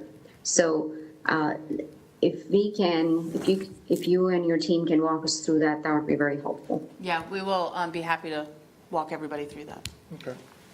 Okay, that's all I have. Thank you, Mr. Chairman. Thank you, Councilmember Ashmere. Any other questions? Councilmember Molina. No, actually, Mr. Chairman, I think my colleagues did a comprehensive job asking questions, so I'm ready to move forward. Okay, well, I'll ask one last question. So God forbid they do not choose Charlotte, BMOC. Do we stop? Do we continue to slow it down? I would say that this particular deal, as we have discussed it, is contingent on BMOC. If Okay. it's not, then I would want the opportunity to work with Crescent to figure out, are there pieces that we need to move forward on? But as we said, originally when this was contemplated, the growth was going to happen organically. We kind of thought Garrison North would be built in phases.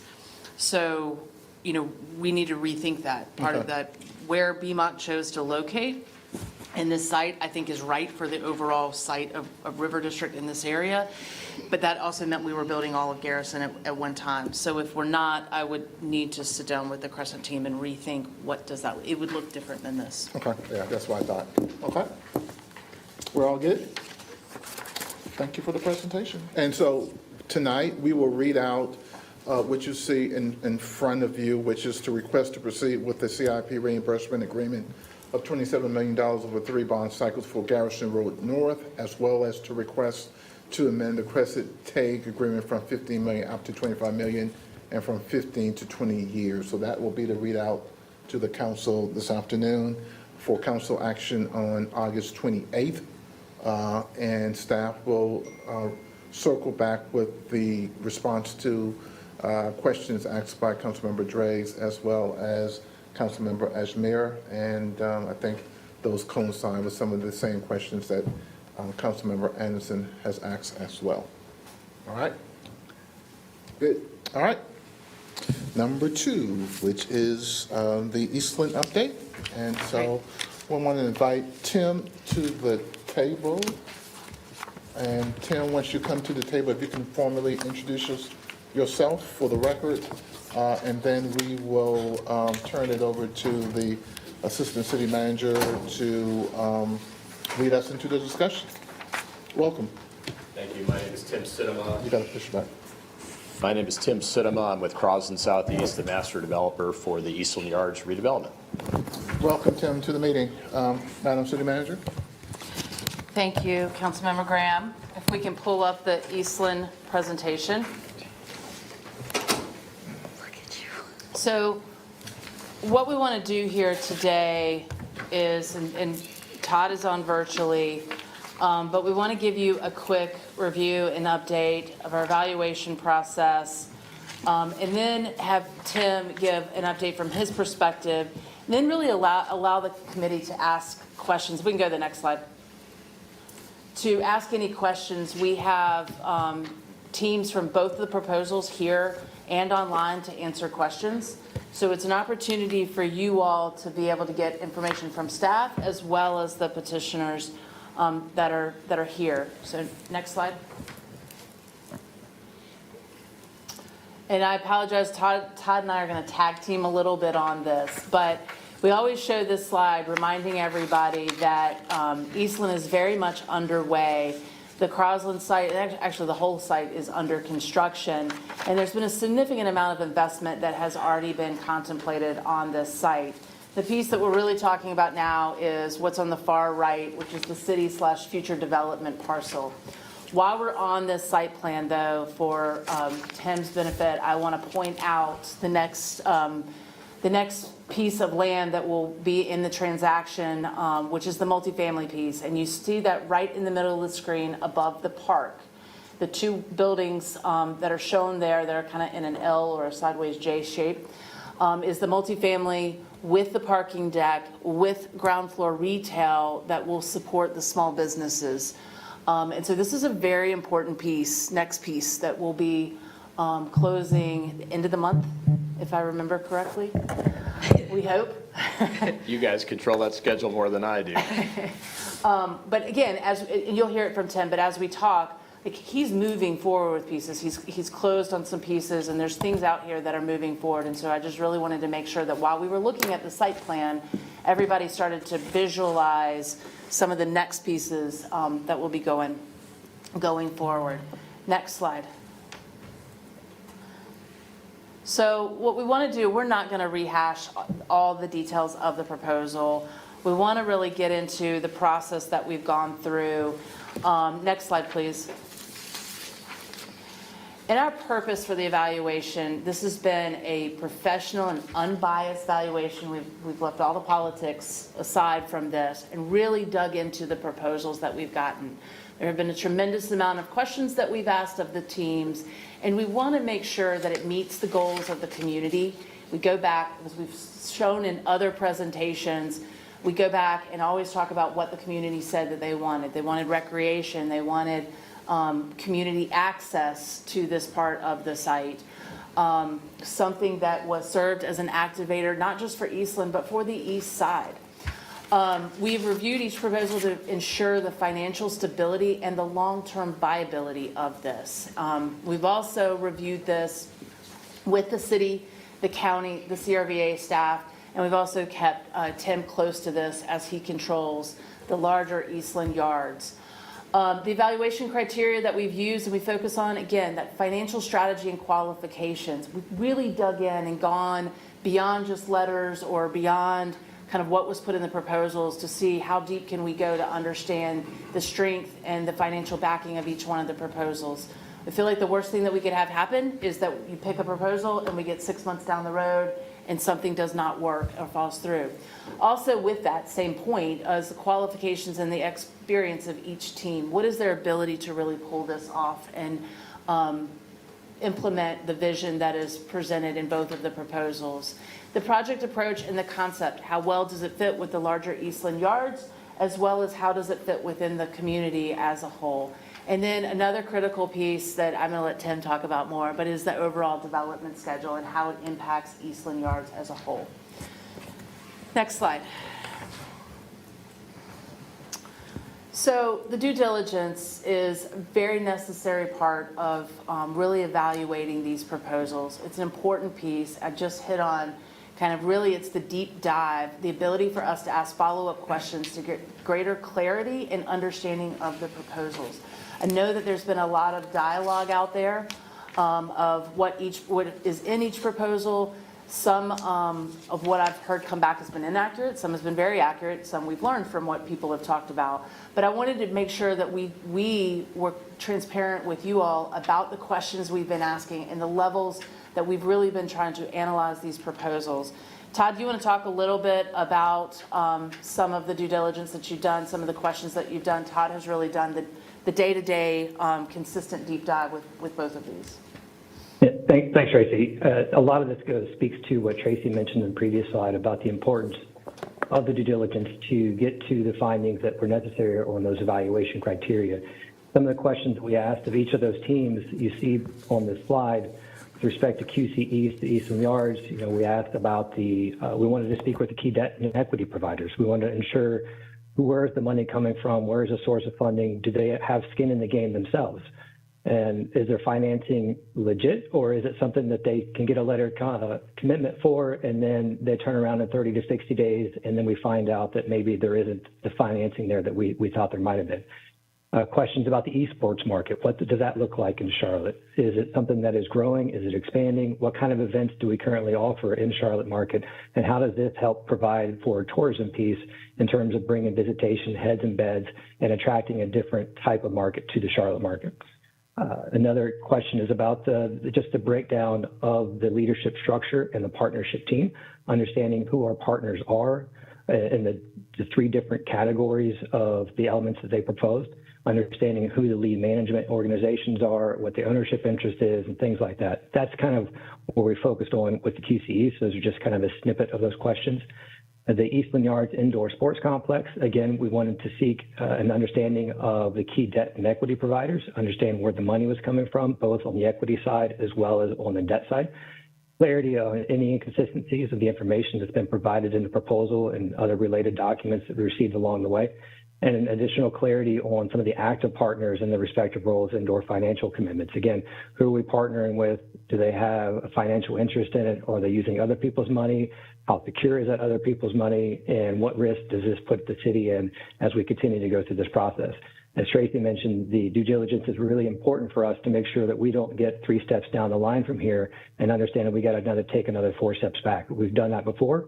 The due diligence helped saved us in previous projects and previous proposals from going forward a little too far. And so we were able to kind of recalibrate and come back again. And that's where we're trying to make sure we do a fair, equitable approach to due diligence to making sure that the facts are here and we're really direct about how we're approaching the information that we're seeking from both those teams to ensure the long-term validity and viability of and successfulness on this side of the site. Next slide. So let me walk you through QC East really quick. I'm going to do the overview, then I'm going to let Todd talk a little bit about the deep dive specific to this one, as well as some of the financials. This proposal includes Southern Entertainment, Charlotte Soccer Academy, and Esports Property Partners. It has athletic fields and CSA Academy, which would be 6 multi-sport artificial turf fields, as you can see on the slide here. It also has an entertainment component with an outdoor amphitheater, indoor-outdoor venue that we call the Hub. You will see called out on the site plan. The Hub includes a 20,000 square foot footprint that can be a private event space and technology center focusing on esports and STEM education opportunities. It can also host professional and amateur esports events, music concerts, and digital entertainment area. The main stage opens up to allow for greater flexibility between the event types and the sports fields. The digital entertainment area would be for daily use and themed simulators that could include NASCAR or golf and gaming stations. Then there's, of this, you have an innovation center that's 7,500 square feet. The digital entertainment area would be another 75 and 1,500 for office. This includes 680 parking spaces spread throughout this acreage. There's also the ability in phase 1 for food and beverage kind of village and community gathering space. You'll see that at the bottom left-hand corner. And that integrates with the park immediately off the slide, or excuse me, off of the site plan to the left of that food and beverage area. And there's future phases in phase 2 for either more commercial or potentially a hotel if it was warranted. So that can go either, phase 2 can go either way in that. Next slide. So for the funding and the land structure, Todd, I'm gonna let you cover most of this one, and then I'll come back at the end and circle up on it. Okay. So as we talked about in previous conversations, we really focused on phase 1 because that was really the impetus for the entire project. If phase 1 isn't successful, then phase 2 won't be successful either. So we really wanted to put a lot of our emphasis in what we worked on onto phase 1. So the total project cost for phase 1 is about $61 million. And the private investment for phase 1 is about $31 million, which relieves about $30 million to be covered by the public. The hospitality funds they're looking at for $19 million, and then additional infrastructure reimbursement around $11 million. This comes to about 49% of the total capital cost for phase 1. When it comes to the private investment, they're looking at private equity of about $19.5 million, which is 56% of the private contributions. The total debt is $15 million, which is 43% of the private contributions. Overall, considering the public money as well, the debt would make up about 23% of the total cost for phase 1, which is significantly lower than what you would actually see in a lot of other traditional projects, which is something that was, I think, pretty attractive to us in terms of financial feasibility, risk management, particularly of the public dollars as we go forward. The community use of the facility have a mix of types of community uses, given the range of uses that are offered by the proposal. Apprenticeships and adult workforce training programs, after-school programs involving tech education and gaming, neighborhood access to fields, particularly on non-event days, community meeting space opportunities, and other community-oriented programs. They are looking to purchase the entire 29 acres from the city at the fair market value. Wait, can we go back? Thank you. So a couple of things I just want to make sure, because Todd just gave you a lot of information. You know, we've had time to really assess the financing and the equity for this proposal. We feel like it is strong and it is in place. The market value transaction of this proposal is appealing to us because that then money that we can put back into the project. The other thing that as we have worked with this team, we feel like there's a greater opportunity for community access than it might appear between the community use of the facility we talked about that's listed below, but also the fields. CSA has a proven partnership and ability to work with Parks and Rec. And so we think that that is an opportunity, again, for greater community use on the field, as well as the diversity of uses seem to complement what is happening in the rest of Eastland Yards. We recognize the concerns that have been brought up about parking, and I think that that's something to continue to work through as we move forward with a proposal that would be a future step.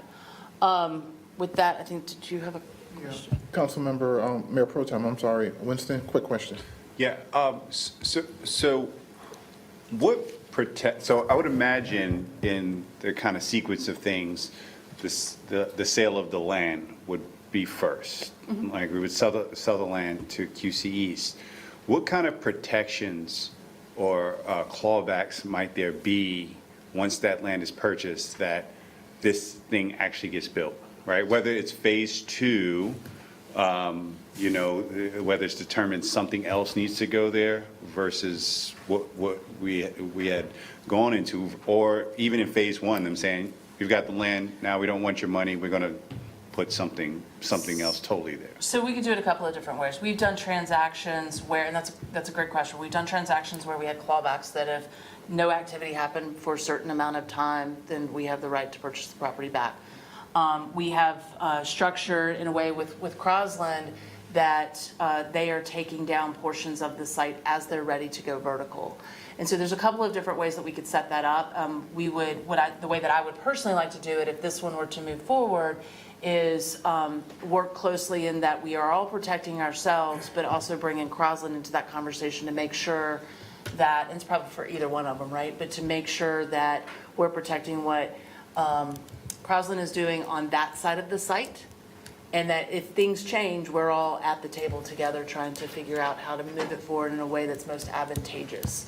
So the goal being is you're not selling the property and then, you know, we're not, it could be anything. We would put some restrictions to that. So what I'm hearing is that even after the sale of the land, we would structure the deal, or the deal could be structured, so that if there is any material change to the final construction of the plan, that we would still have some type of party to the deal. Yeah, we will figure it out to protect that what is presented is what is actually implemented.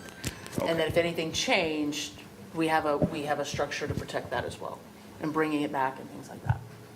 Okay? Thank you. All right, thank you. Continue. All right, I'll get with Ms. Ajmer, and then we're going to try to keep the presentation as consistent as possible and hold some of our questions until we get to the presentation. I think that way but if there's a burning question that needs to be answered based on something that you're saying, then we'll take those. Councilmember Ajmer.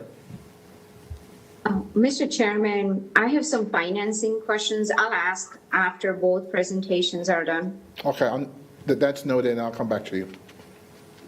All right, continue. All right. So moving on into Eastland Yards Indoor Sports Complex, let's give you an overview of that. This is a slightly different site plan than you saw last time. It includes an indoor sports facility that's 160,000 square feet.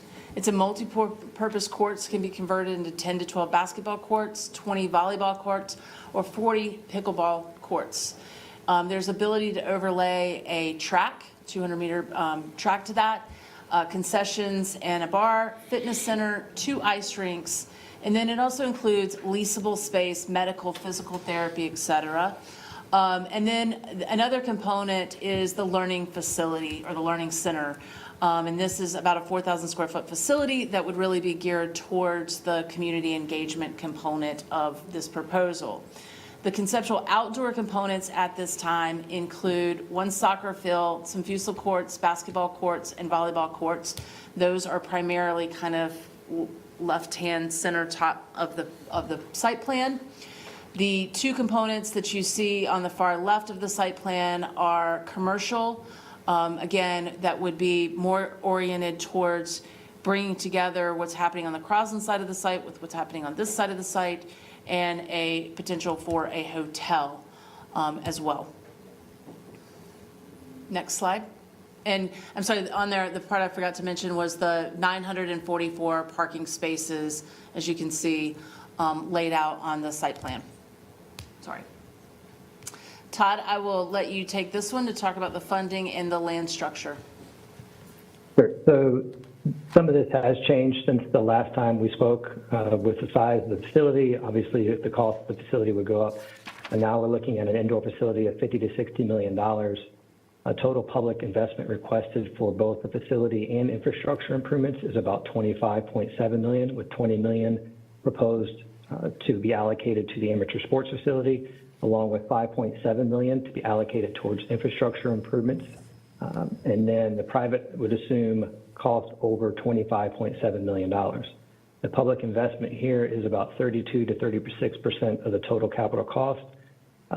Something to note here is that, as we see on the bottom of the slide, they are requesting a $1 per year ground lease. The cost of that ground lease isn't factored into that 32 to 36% of the total capital cost, so it would fluctuate depending on what the land structure actually would end up being for this particular proposal. On the community use of the facility, we've learned a little bit more in the last week or so about the Learning Center being a 4,000 square foot space within the indoor sports complex. It would serve as a sort of a bridge between Edge Sports, which was the operator of the sports facility, and the community, to offer event-based programming, workforce development programming, academic programming, social service support and programming. Other community use would be available through membership fees and daily use fees on non-event days. Again, they're looking to do a $1 per year ground lease for 99 years. for the entire 29 acres.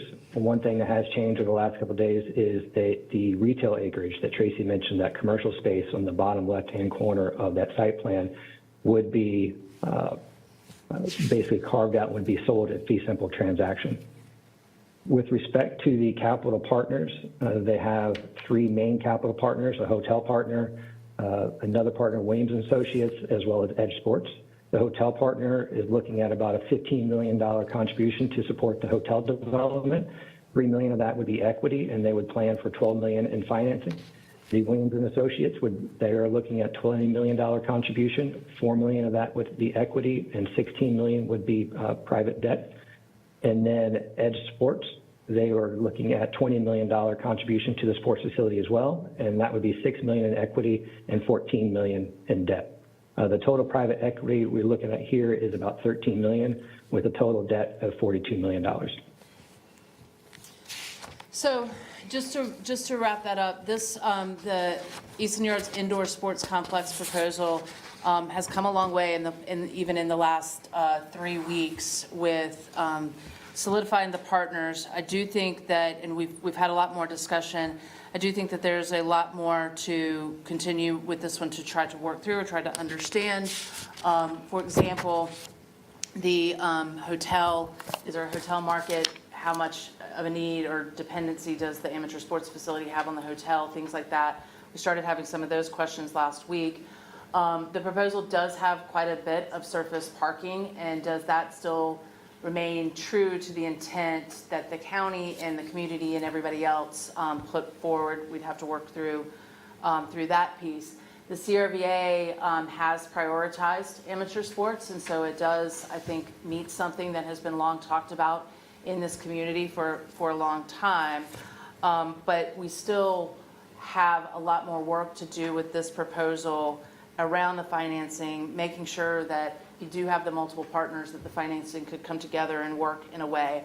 And then the last piece that we still have to work through really is the community access. Do we have the access, the times that fits the community, and also making sure with the county it's not, doesn't overlap with their facilities and what it's bringing to the community. So next slide. Next steps. I think from the staff perspective, we gave you our presentation in July, again, updating again today. We are at a point where we need some pretty clear directive from council at some time. I'm not saying that has to be today, but from the staff's perspective, I think where we would like to be is we are pencils down on these proposals until we get directive back from council. You have obviously the committee discussion today. There's one council action right now on the August 28th council meeting agenda for the master lease agreement that supports the ground floor retail for the multifamily that I pointed out. And again, I pointed out because it is time sensitive, something we agreed to and talked about a long time ago when we talked about the whole package with Crosland. But that actually would come to council action at the end of August. And then we'll continue to work with committee as we make progress on the site, whatever direction that may be. Before we turn it over to you, if we can go to the next slide, I did want to offer Tim Sinema a moment to just give an update from his perspective. We reiterate time and time again that there are things happening on the site.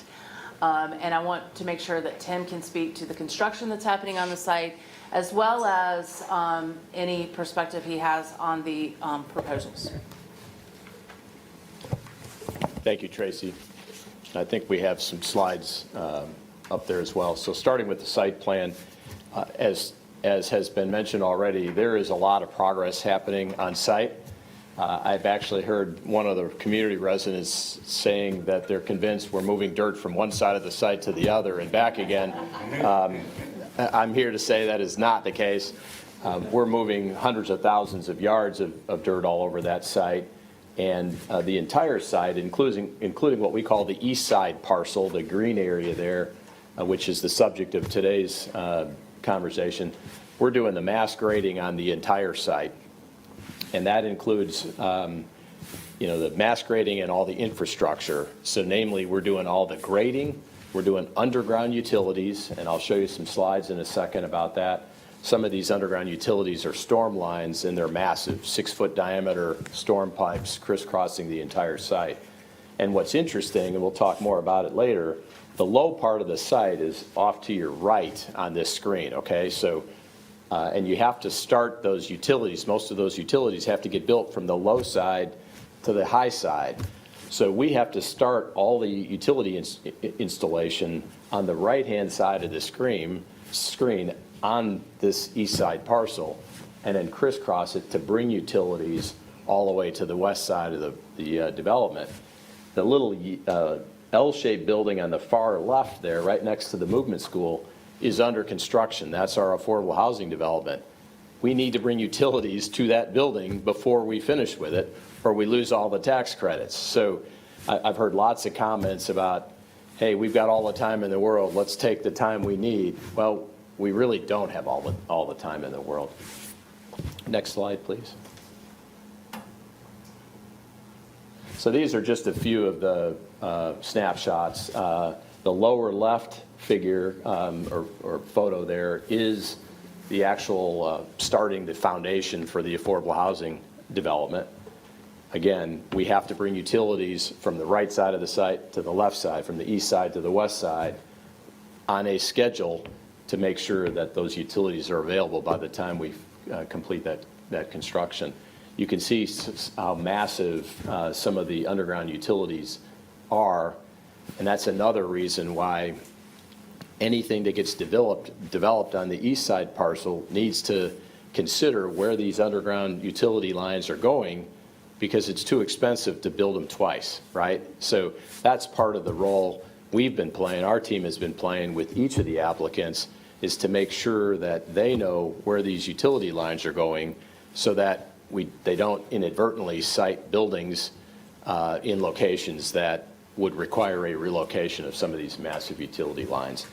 The other things that we're doing also as part of the construction, it's not only on-site work, but it's also off-site work. We're going to be doing, we have not started it yet, but we'll be doing intersection enhancements to about a half a dozen intersections in the vicinity. We'll be doing new traffic signal entrances. We'll also be doing all the public roads that crisscross the Eastland site as well, and including some of the some bike paths and so on for connectivity into the community. All that work has been designed, bid, let, and is under construction following a schedule that we've outlined that is consistent with what we call the vertical part of the site. Tracy mentioned we've already sent in a formal notice as required by our master development agreement to take down the next parcel, which is the market rate multifamily piece. In order to take that parcel down, that's why I was kind of quipping a little bit on the schedule. We have to have the master lease approved. We have to have a few other documents signed, and assuming we get all those done, we plan to acquire that and start construction here in the next 30 or 45 days as well. So with that, I think we will turn it over to the committee for discussion. Staff is here between Todd and myself to answer questions. Tim is obviously here from the Crosland side, and then each one of the proposals have members that are here as well to answer questions for you. Well, thank you very much, Tracy. Thank you, Tim, for the update. Last year, this time, I think we were at the groundbreaking for Eastland Yards, I think almost to the day. So a lot of progress in the past year. One of the things that we say over and over again at this committee, at least I express it, in terms of all the work that's being done over there, right? So it's a fallacy to say that nothing's happening at Eastland Yards. A lot is happening and has been happening well over the last year and a half in terms to get us to this point. So I just want to make sure that for the public record, I kind of say that. I'll ask the first question. I think what we'll do, since we have Tim at the table, if there's any questions specifically for Tim, let's ask them there, and then we'll pivot to introducing both of the developers that are here to the meeting, and then we'll start with finance questions. Okay, so I'll start with the first one for you, Tim. We've acknowledged all the work that's being done on the western side of the site, the work that you're doing. There was a slide that showed that connection to the other side. How important is it to you to plan that site as a whole? You've already answered it in bits and pieces, but can you just kind of tell me the really importance of planning the site as one unit and the pros and the cons of both petitioners as they have presented their petition to the council? Thanks for asking that question. It's incredibly vital for us to make sure that whatever goes on both sides of the parcel is compatible. Staff and we had lots of hours spent negotiating when the previous sports use stepped out and we were trying to figure out how to move forward with that 29 acres. We said, we don't need to lead the development there, but we need to make sure that whatever goes there is collaborates well with us, doesn't necessarily compete. You don't need to duplicate the same, information, same uses. If you're going to have a restaurant, food and beverage component on one side, the last thing you want is to duplicate that on the other side. If you're doing apartments on one side, you don't want to compete, somebody else doing apartments at the same time and place right next door. And so the whole entire 80-acre site roughly needs to be consistent and cohesive and designed synergistically, even though there may be other several different lead developers moving forward. Is any one proposal more compatible in terms of with your usage? And talk about the importance of timing. Yeah, you guys have a tough decision. I'll concede that point. Our team has been very involved meeting with both of these finalists. Actually, we've met with all of the finalists, all the previous ones and these two. We spent all the time that we've needed to go through.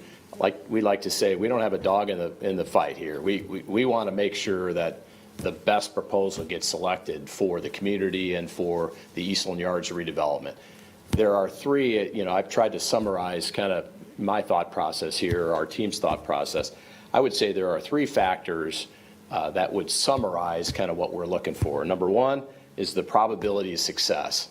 It's already been said today, we cannot afford to select a team that gets halfway finished and doesn't complete, or gets selected and a couple months later says, I can't get the capital stack put together, and so we can't get going. So probability of success. Number two is timing. I've already mentioned it's just not accurate to say we can take all the time in the world, because we're building utility lines out there that cross this site. We're doing grading right now without plans for what goes on this 29 acre. We're grading that 29 acres.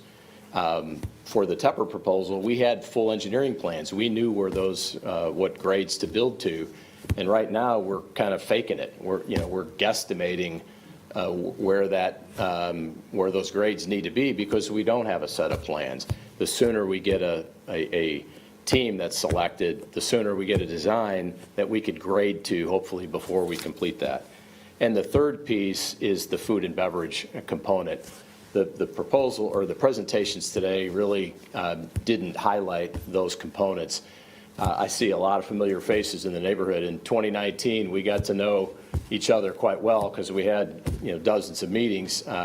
One of the things we heard loud and clear from the community back in 2019 was, how can we celebrate the ethnic diversity of the most diverse trade area in all of Charlotte? Well, that's easier said than done when you're talking about a tangible real estate development. And as we went through those conversations, what we developed was the concept that we can maybe celebrate the diversity through the rich culinary diversity in the area. And so we included a component in our envisioning that was a food and beverage piece that could highlight some of the rich traditions from a food perspective up and down Central Corridor. We had that component on our side of the site. We had to get rid of that component from our side of the site when we had to double the size of the park in order to move forward with some of the discussions between the city and the county and ourselves. And so we hoped and prayed that that site, that food and beverage piece could jump to the east side parcel. And we've been meeting with every team, including these two finalists, to make sure that we shared all of that community engagement process that we got from the neighbors in years past. And I would say, you know, what you saw on the site plan is both teams are showing a food and beverage piece. In our view, you know, so let me go back. So of those three, probability of success, timing, food and beverage, those three pieces I think are vital. You know, the interesting thing is, you know, I've gotten to know both teams very closely. I've spent a lot of time with them. I think they're all great people, and there are things to like about every one of these different components and certainly the people involved. But as I evaluate independently, without a dog in the fight, as I go through and evaluate based on those three principles, the QC East proposal, I think, has a higher probability of success. It meets the timing requirements, and there's no question the food and beverage piece is just much more aligned with the discussions that I've had with the community in the past. Okay. Questions from committee members? Councilmember Moreno, floor is yours. Thank you, Mr. Chairman. Man, I got so many questions. I don't even know where to begin. First of all, Tim, every time I'm in a room with you, I say thank you. It was really, you know, our side of town and this particular project, you know already how much it means to the community members. And, you know, I know that that particular opinion was not something that, like you said, you don't have a dog in a fight. So it's good to have your perspective from a business person who's already involved.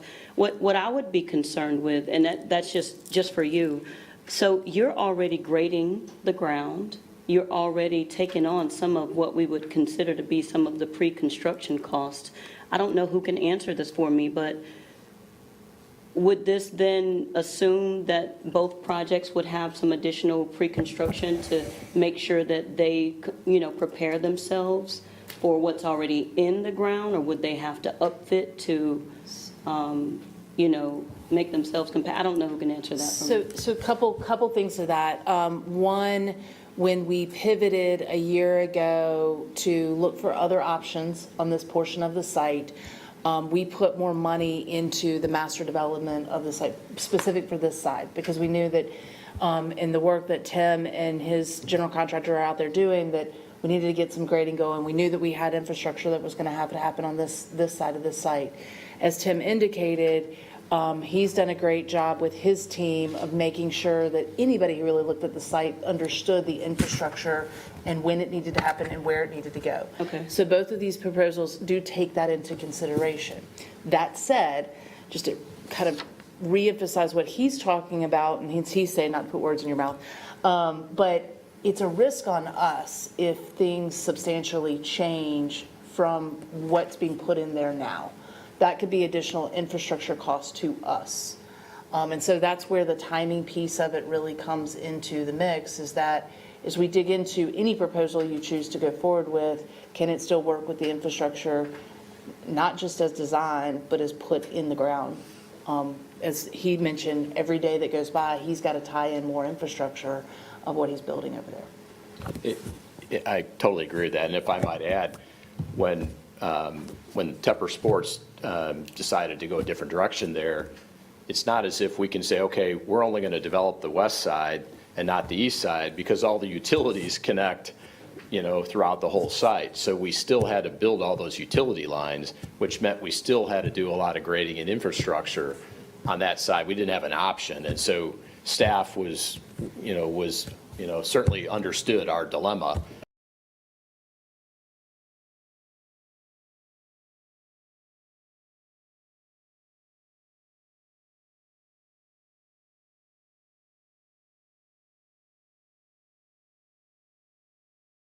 follow-up? Well, yeah, actually. So I'm also interested, we keep talking amateur sports. You mentioned, Tracy, specifically that CRVA has found a need. How many have we seen, in Charlotte over the years? Like, how many proposals, since there is a need, do we have anything that we can? So I would say, and some of y'all that have been around longer might have more. I know there's been discussions. When I counted back recently, I think I got to about 7 different proposals, either that have come to council, that have been discussed with council, or have been discussions within CRVA of proposals. Now, my understanding of that, and anybody, again, who's been here longer than me, correct me, a lot of that has been reacting to things that have come in, where proposals have come in. I know pre-COVID, I was working with Tom Murray on a proposal for the west side. We've obviously seen a couple of discussions here on the Eastland site.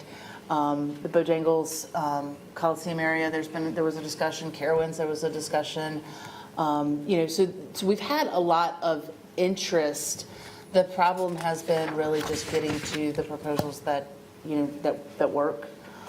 We have been more in a position of reacting to proposals rather than really kind of saying, okay, this is what the market is, this is what we need, and that kind of thing. But I'd say roughly around 7. Okay. And then I got an additional follow-up. So, and I don't want to retract too far back to the report out last month, but I got to ask this question. So we discussed numbers. We discussed metrics, this elusive number. And I know the county is interested in this part of the site. I need to understand, what their interest is, et cetera. And can you give me a little bit more insight on where we are and how we kind of came up with that? So I want to make sure I understand you clearly. When you're saying That was a lot there, sorry. No, it's okay. It's okay. So there's a couple things as it relates. When you said the metrics, are you talking about the actual scoring? Yeah. Okay. I think that's probably first, and then we can kind of go into, the interest of the county and Okay. of course. So let me give you, just at a high level, if you remember at the beginning of the presentation, we said the way in which we evaluated the proposals, right? And those criteria. On QC, the city scoring, I'm going to give you all 3 of them. The city scoring for QC East was 82. And let me be transparent on this. We did not rescore these. The QC East proposal has stayed pretty consistent, while the indoor sports complex proposal has continued to refine. We have not rescored these with all 3 of our partners. This is the scoring that goes back to July. And the number that was given out as at last month's presentation was QC East 70, Eastland Yards 59. Yep. Specifically, the city scored QC East at 82. Some of the comments were ability to raise funding, lower risk to public sector on annual operating, name partners with the equity and investment, concerns about the impact of larger events, a lot of what I just said earlier in the presentations. And then there's a commitment to continuous engagement with the community. Eastland Yards with the city ranked at 61. And again, this was in July. The concerns about the allocation of public funding, what was going into where, greater risk to the public sector without the identified funding sources or overruns or annual shortfalls. The team members have experience owning and operating similar facilities, so that piece was there. The sports concepts align with the stated goals for amateur sports and active recreation uses. So those just to giving you a flair. On the county side, the score for QC East was 81. A couple of comments, I'm not going to read them all. Significant lender interest and detailed use of public funds. Significant ROI for city and county with all public investment repaid in 5 years. Transformational project that aligns with the goals and objectives outlined with the Eastland Village. On the Eastland Yards Indoor Sports Complex, the county scored that one at 40. And these are comments, clear development, finance, and operation model hasn't been finalized. Alignment with goals outside of the Eastland vision. Inconsistent figures provided between the slide deck and other related documents. Community use and access wasn't clear. CRVA was the inverse. So their score on QC East was 47. There are comments, concerns about the revenue production, or the question was 6 fields enough? The mix of outdoor and indoor space was a plus, but the parking may be insufficient. Those were their comments. On Eastland Yards, they ranked a 77, with the comment that the demand for the indoor facility in Charlotte, the city needs to weigh in on the due diligence of funding from sources, would prefer 13-court facility and 1,200 parking spaces. So that's just some of the comments that we got when we ranked them.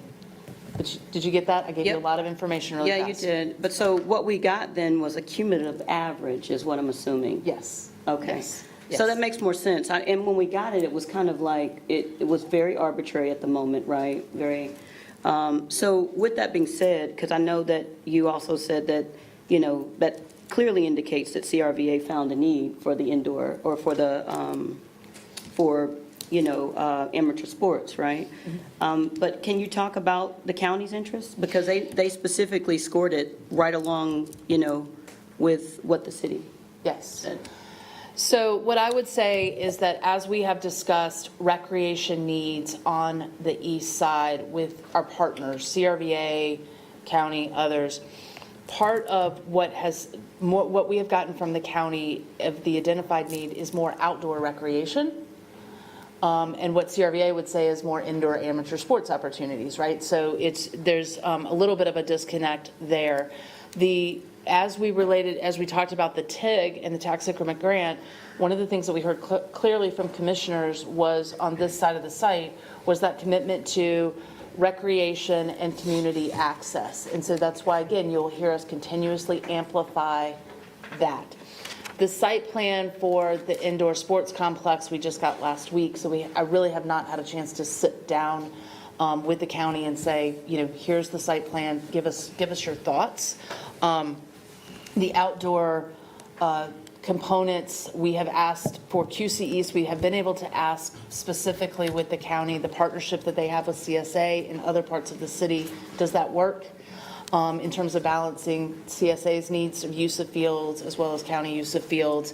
And do they see each other as viable partners? We haven't had the opportunity to really work with the indoor sports team of Edge with the county to say, how could this work, or how would this work, or do they feel as though there's a duplication between their Eastway Rec Center and what's being discussed here? Okay. Mr. Chairman, if you'll allow me one more, and then I'm sorry, I told you I got a lot. No, that's fine, that's fine. I just want to manage the time as well as the interest of the committee members. Okay, thank you so much, Mr. Chairman. Lastly, I'd like to talk about the questionnaire and the responses inside and outside of the district. What information do we have? Is it fair to say we should kind of consider the ones that are outside the zip codes? Here's what I would say is that, if we go back to the original, and Tim was in the thick of it too, so not to put you on the spot, but, we spent a large part of 2019 doing community engagement. We spent years leading up to 2019 about what was the vision for Eastland. And I think that my opinion is that what we heard loud and clear, aside from the uses, is we wanted something to be a special component of the east side, something that served not only the east side residents, but brought people to the east side. That is why we have taken it very seriously on protecting the diversity of small businesses that are over there, because we want this to be a attractor, not just for residents on the east side, but residents beyond the east side. So again, my opinion, the survey is a piece of it, just like a staff analysis is a piece of it. You have to take all the pieces. But we should be listening to the residents, as well as the residents of the east side, as well as other residents. What's going to bring people here and bring people as want to live here, want to return here, and continuously visit here? And then what can we deliver that is celebrated by the east side residents and an asset for the east side residents as well? So I think it's both. Do you weight the east side residents slightly more? Probably. I do not have, and I'll just be transparent, I do not have the breakdown of the zip codes from the questionnaire and all of that. I would have to go back to corporate communications on that piece. Okay. All right, so what we're going to do is, Madam Assistant City Manager, if you could introduce the two key spokesmen for the... Sir, I do have a question for Mr. Sinema. All right, so All right, quickly, Mr. Drakes, and then Dimple. Okay, but that's what you said we were doing. Okay. So I just conducted an informal survey of that side of the room, and I heard that a concern about the QC East was noise from events. So you are going to be constructing a lot of residential property within your site. Do you have a concern about that, or how do you respond to that? Absolutely. I think that's one of those operational questions that we need to drill down into as we get deeper into it. But, and there are lots of things that can be done to mitigate those. We also, I think, need to get into the second and third level conversations about how many events, how large are the events, frequency, duration. I don't think we know any of those answers yet, at least I don't, but that's certainly something that we would be concerned about. I think the same holds true, maybe to a different degree, for a 160,000 square foot indoor facility that's having 950 parking spaces and lots of people in and out and noise and traffic and all that. I think those concerns are the same, just operationally, we need to get into those details. Thank you, Mr. Chair. Do you want to follow up? I'm good. You good? Councilmember Ashmere. Thank you, Mr. Chairman. I'll keep it brief. My question's for Mr. Sidema. Mr. Sidema, in your presentation, you mentioned that your recommendation is QC East. I understand that you don't have a dog in the fight here.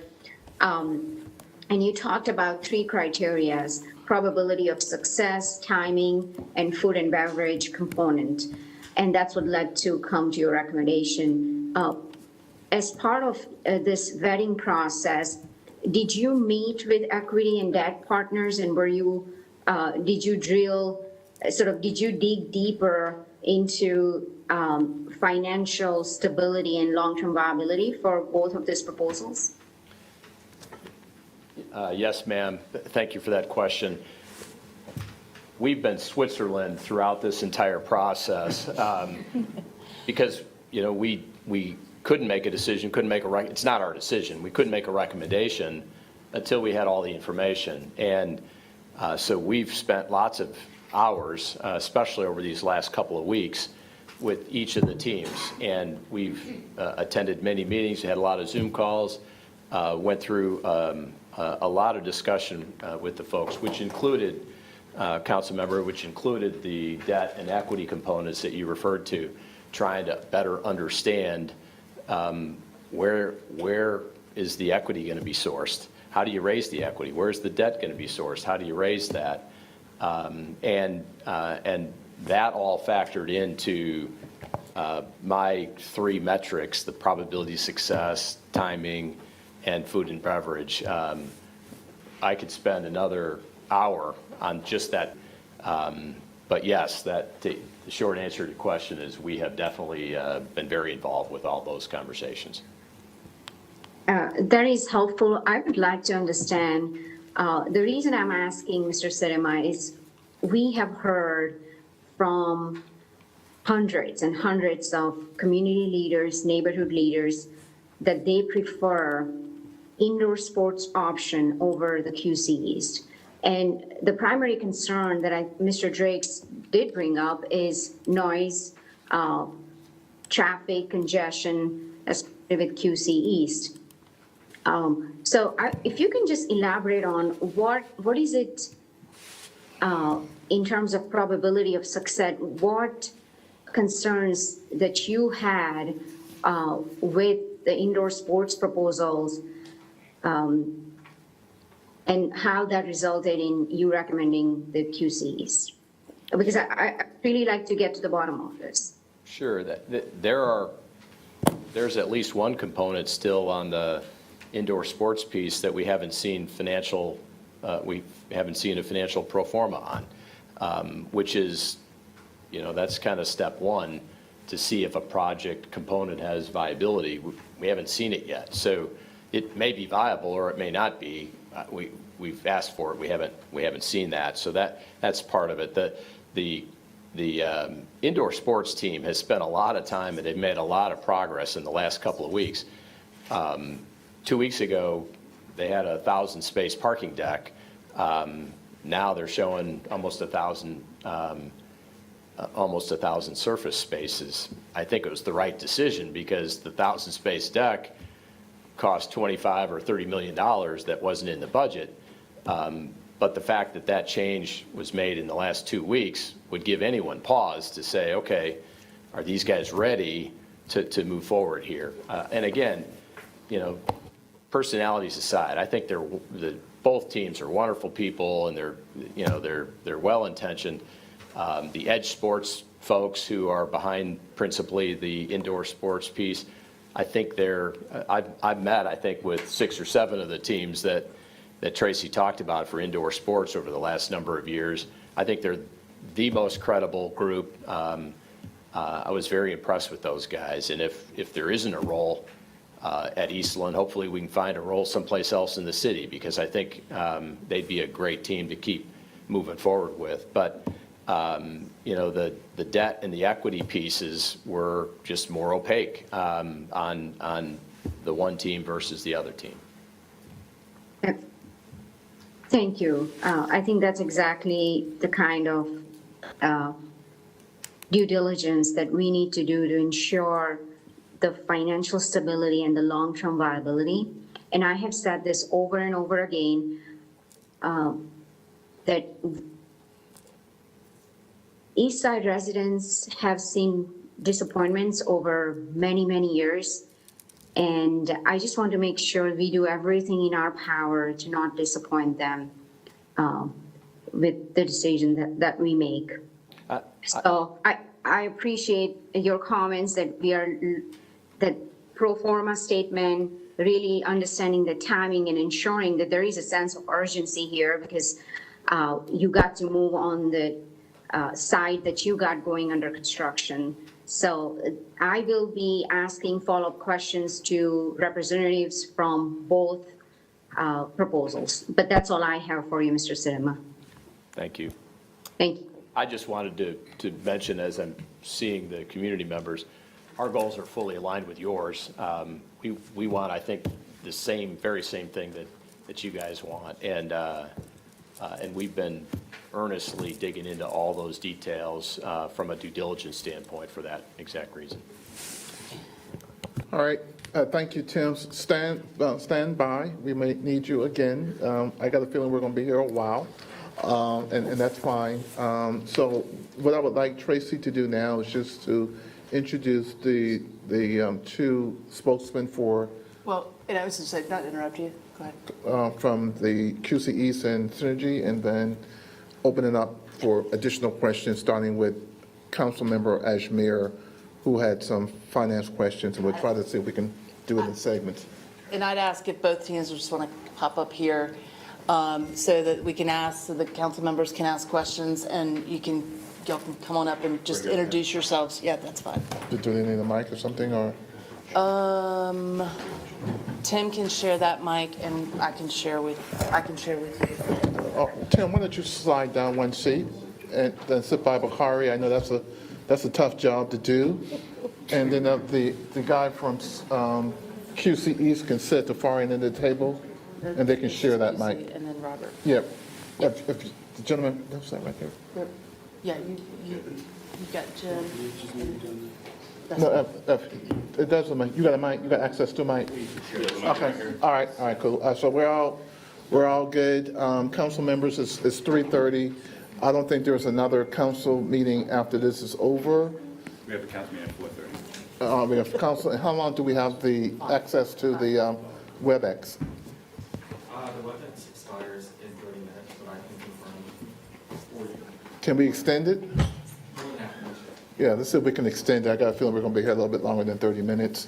And then, council members, if you can ask concise questions, responders, if you can be just as concise in your response. Okay. Tracy? And I would just say really quick, I'll let Robert introduce, because I know you have people online. Right. And then Jim, if you want to introduce for the QC East team, just if y'all have anybody online as well, so. Okay. Councilmember Graham, you have to 5 p.m. All right, so we have a 4:30 council meeting. 5, so I think we got another hour, if that's good with everybody. Okay? All right, let's do it. Robert Bolton. I'm the lead project manager for the Eastland Yards Indoor Sports Complex team. On the line here, we have our master developer from SportsMed Properties, Randy Russell. Thank you. Jim Cantalupo, Managing Director, Bank of America Merrill Lynch, here in my capacity as the president of Charlotte Soccer Academy. With me, as well as Rick Suarez, who's also CEO of Esports Property Partners. Councilmember Ashmere, and then we'll go to Councilmember Anderson for after Councilmember Ashmere. Floor is yours. Thank you, Mr. Chairman. So I would like to follow up on a question that I had asked Mr. Sedema on financial stability and the long-term viability for both of these proposals. So first question is for the indoor sports representative. Mr. Sedema had mentioned as he was vetting this proposal that they did not get pro forma. Is that something you could make that available to our staff and to Mr. Sedema? And how soon are you able to provide that? Yes, in our proposal, the pro forma, a snapshot of the pro forma was included. The pro forma you see in the proposal on pages 27 and 28 are reflective of usage for the multi-purpose sports complex from an indoor sports perspective. And then the second part of the pro forma is inclusive of the actual 2 indoor ice skating rinks. The assumptions that support that pro forma were provided to the city management team. As you see in the proposal here, the proposal snapshot that I just referred to was included. So if we need to provide the detailed pro forma to Tim and his team, I'll be happy to do so. Thank you so much. Now that we have the pro forma, I would like to, and this question could be a follow-up for Mr. Sedema, and he doesn't have to answer that right now because I know we are running out of time here. Would his recommendation change? Obviously, he's got to review the pro forma, but I would like to hear from him eventually as to would his recommendation change after reviewing the pro forma. In terms of the timing, this follow-up question for the indoor sports. I have heard from the presentation that there are questions around the timing. Could you elaborate on how soon are you all able to move forward with this project? Yes, from a timing standpoint, our timing shifted from Q4 2025 to Q1 2025, Q1 2025 to Q4 2025 when we added additional components such as the indoor ice skating rink. So our final proposal in terms of inclusion, in terms of timing, will be complete by Q4 2025. So in our first proposal, we had 2 phases. We decided to put that into 1 phase. And so from a timing standpoint, we're ready to move forward upon us getting the agreement from the council to move forward with a prospective time period for the first of the year. Councilmember Ashmere, if I can interrupt for a quick second. Yes. Todd, can you talk about the pro forma that's in their package? Have you reviewed it? Yes. So the pro forma that is in the proposal is based on an 8-court sports complex, and that is the pro forma that is tied to the operating like I said, for an 8-court sports complex. It does not include information on any of the other components like the commercial space or the hotel space or anything else. So that's the pro forma that we have in the proposal at this time. Right. Okay, so that doesn't include the learning center or anything else. So so my question, I think if we can get a comprehensive pro forma that includes everything as part of the proposal, I think that would be helpful. Councilmember Ashmere, if I can also interrupt again, we have stopped receiving any additional information from any of the parties as of Friday of last week. And so what they have presented to the staff is what we're reviewing. We're not going back to any of the petitioners for additional information. We're scoring what has already been received as of Friday at 5 p.m. Oh, was that something that council taken an action on? Because I don't remember that. That's with staff doing their due diligence, working with both petitioners. At some point, we had to stop taking information so that staff could really analyze what was coming before them.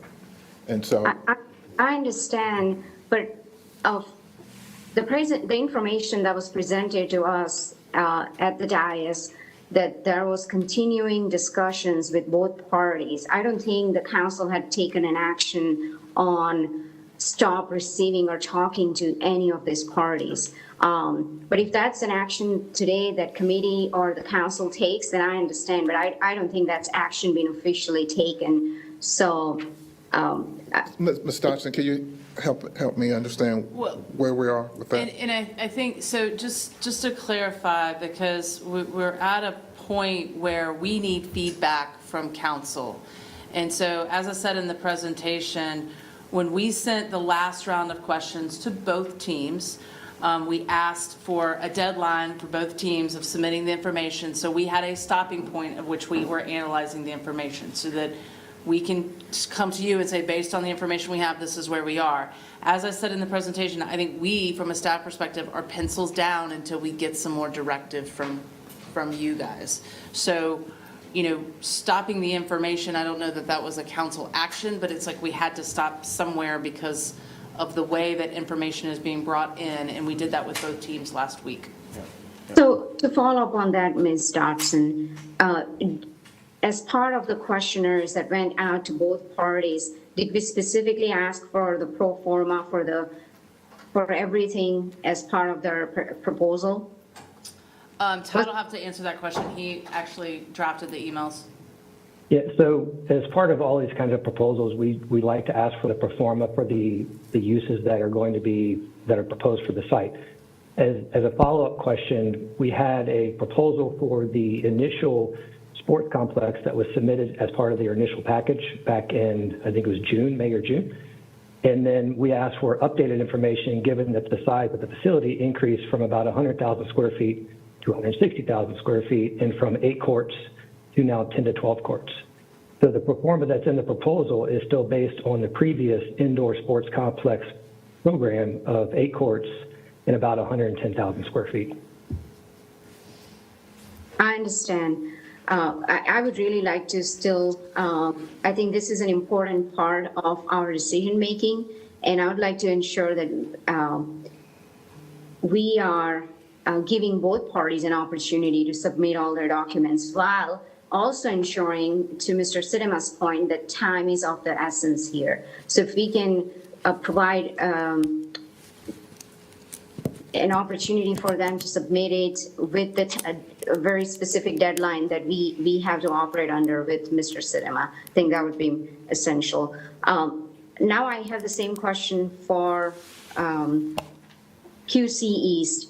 Could you, okay, before I go there, I just want to make sure, did staff get an opportunity to review and verify all the debt and equity partners, and have you all talked to debt organizations, whoever is issuing the debt directly? Was that to QC East or to indoor? This is for our staff. I will have questions for you, but my follow-up question for you all depends on the response from Ms. Dodson here. So, Tracy, I can take that I can start off. yeah, if you'd like. you go. So I have had a phone conversation directly with the debt provider for the QC East team. I have not had any calls or correspondence with the debt providers for the indoor sports complex team. Was the information not there for the debt provider? For the indoor sports complex? That we sent out the request that we would like to speak to the key debt and equity providers, and we subsequently received letters from the hotel provider and what they're doing. We also received a letter from the Williams Associates, and so we also received a letter from Edge outlining what their debt and what their equity are, but we have not received any kind of correspondence specifically with the debt providers of each of those elements. Okay. So you don't have debt information, comprehensive debt information, debt provider information from the indoor sports? Okay. Correct. All right. So my question for the QC East folks, which I think you heard from already some of my colleagues that we are concerned about the noise and traffic, especially as we look at large concerts. Could you tell us about how do you plan on minimizing the impact to our neighborhoods? Sure, no problem. First of all, thank you for the opportunity. And, noise and traffic is very important part of this entire project, and we've spent a considerable amount of time analyzing the impact in the community. And what's good to realize, right, is that this was a thriving mall at one point in time with major arteries supporting significant amounts of car flow coming in and out of the mall area. Our soccer field and our entertainment with Southern Entertainment, the events, someone asked the question, how many would there be? There would be 3 large events, 5 smaller ones. The parking would be all off-site, very similar to the Wells Fargo model. And when people attend concerts, typically they don't drive, thank goodness, right? We don't want them on the road drinking and driving. So they use Uber and Lyft and public transportation. And more importantly, we do have the ability to coordinate off-site parking opportunities, so will be a minimal impact from a traffic perspective to the community. Southern Entertainment has many, many years of experience in this area, putting on concerts in much greater density area throughout the East Coast, and most specifically right in the South Park area. They're the ones that put on the concerts at the Charlotte Symphony, right there by the South Park Mall. And so there's music, and there's no issues with the neighborhood, and we are embraced, Southern Entertainment is embraced by the neighborhoods that they have performed concert venues in throughout the East Coast. Thank you. I mean, I appreciate that you all have track record and experience doing this in other parts of our city and across the nation. But I think the concerns are valid in terms of the noise and traffic, and I didn't really get a response on that. Are you limiting the number of hours? How long will concerts continue? Or would they be limited to weekends only? I guess if you could elaborate on that, that would be very helpful, because we do need to ensure that we are addressing the quality of life concerns for our residents. Absolutely. Well, thank you for that question. And I did answer the traffic, and yes, I was getting to the noise side of it. Noise is always very important, and we will operate within ordinances. So if it's a 10 o'clock cutoff or an 11 o'clock cutoff, it will be cut off by that time. There is also, this particular site also has a highly unusual high ambience level of noise with Albemarle, Central Avenue, and the roads surrounding it. So the ambient noise will really cover a lot of that noise ricocheting off the various buildings and throughout the development of the neighborhood. So from that perspective, lawnmowers, weed whackers, ambient noise, the trucks going down Central Avenue, all of that will absorb and cover the concert sound that typically comes out from an event that's put on. Okay, so I hear the compliance with the noise ordinance, and also, so I didn't hear, would there be limited to certain days? Yes. Okay. Yes, yeah, we're not going to have this on a Monday night or, Wednesday, it'll be typically a Friday or Saturday evening. There's not many of them, 3 is not a lot in a calendar year. Three big ones, 5 smaller ones. The amount of traffic will be a limited 3-hour period of time each day during those. So, we're really talking about maybe 9 to 15 days of some additional traffic. And like I said, this particular site has a very, very high ambience level that could offset any concerns with regard to noise going into the neighborhoods. Okay, thank you. But I certainly appreciate that you all have submitted everything that staff has asked for, especially the debt providers, equity partners, and all that information has been verified. So I certainly appreciate that. And how soon are you looking for city funds to be contributed? Would they be upfront or the last money in? We have yet to have that specific conversation with the team. We're flexible. We can always look to get financing as an advance against the $30 million and draw down on that line, and then pay it back with city funds once it's completed. I will tell you there, Councilman, that we we want to keep debt to a low level. It's very important. I'm a banker, right? We have a very loan-to-value on this project. We have a very strong debt service ratio, debt coverage service ratio. It is a very, very viable project. The moment you start increasing debt, those rates are 7, 8, 9%. The debt carry on a facility of 10, 15, 20, 30, $42 million is a significant carry and could bankrupt a situation. So I really am a big fan. I'm adverse to debt. We like to keep it low. We like to keep it manageable, and we will pay it off very quickly. So we're very pleased to have the combination of debt and equity on this project exactly where we want it to be. Less than 30% loan to value. I believe it's 27 or 23% specifically. And our debt coverage ratio in the first year is 1.68, going to 1.88, and in the third year it's over 2. So from that standpoint, it's a very viable and strong cash flowing project that we're presenting. Right. No, I couldn't agree more on the debt piece, especially with the financing costs is all-time high. And same question. So I know the piece you said that you are still working through when the city funds should be contributed. That's something still in the pipeline. But I think that is something that would be important to me. Obviously, I would not like to see cities showing the first funds. It should not be used as seed funds.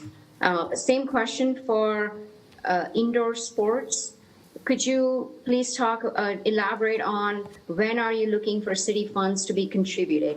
Yes, in our conversations with the city managers, we were very explicit about city financing and city funding to be the last monies in. So we've had conversations with our capital providers that they are aware and they are ready to provide funding up front with the city's monies in last. And so my understanding, based on conversations, this is how the city would like to finance these types of projects. And we've discussed this with our partners, and they're prepared to provide funding up front. As it relates to the debt capital letters, we have not been asked to provide any debt capital letters.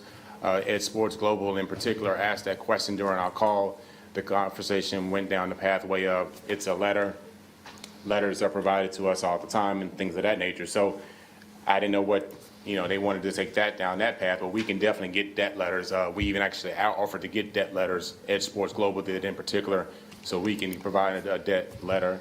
As it relates to the pro forma question you had for the hotel, our hotel providers have said they will be open to doing a pro forma. The concept behind a pro forma would take about 3 to 4 weeks. And so given that this timeline for submitting the information was very compressed, the actual pro forma for an actual hotel would take 3 to 4 weeks. So we can do a pro forma, but it will be beyond the time period which you guys provided. Robert, I just want to clarify one thing really quickly. When, in the conversation about the debt letters, I think where Todd and I are coming from is our preference is actually to have a conversation. Oh, we offered we could set that up. That we're not just getting paper in, that we're actually having the dialogue with them. Just wanted to clarify on that, please. If there's a conversation needs to be had with our debt providers, we're more than open to set up that call. Ms. Esmail, can I? Oh, I just have, one last thing, and then I'm done. So how soon are you able to provide the debt provider's contact information? And I know that's my first question. And second is for the pro forma, you said 3 to 4 weeks is what your hotel providers had asked for. So I'm sure it's been a couple of weeks. So how soon are you able to provide both of that information? We can speak with the hotel providers and we could start to get that process going, and the 3 to 4 week time period stands. And we could provide it that time period. All right. So based on the information you have, Ms. Dodson, I think rescoring would be helpful. I would like to know where score is for each one of these proposals based on the information you have today and not 3 or 4 weeks ago. But with that, I'm certainly appreciative of the work that you and Mr. DeLong have done to dig deeper and to ensure the long-term viability and sustainability for the East Side. As a proud East Side resident, I am very heavily invested in this, and I would like to see this development fulfill community's promise. Thank you. Ms. Anderson. Thank you, Mr. Chair. I appreciate the conversation around the debt to equity ratio and details around the capital stack, because that is important to the viability and completion of the project. So we want to make sure that whatever we lift off the ground, that we'll actually be able to land it properly in the community. I would like to have some additional detail around the overall economic opportunity of each option, because we've talked about the CRVA saying there's a need for, we'd like to have space for amateur sports, but really, I want to understand the world of that economic opportunity, because that's going to in turn drive the viability of these projects. So I'd like to hear, and if both parties could answer that question around what's the economic opportunity, the potential go-get for option A and option B. We can let option A go first, if possible. So could you put the QC East plan up on the board for me? Somebody? I don't know who's control. Okay.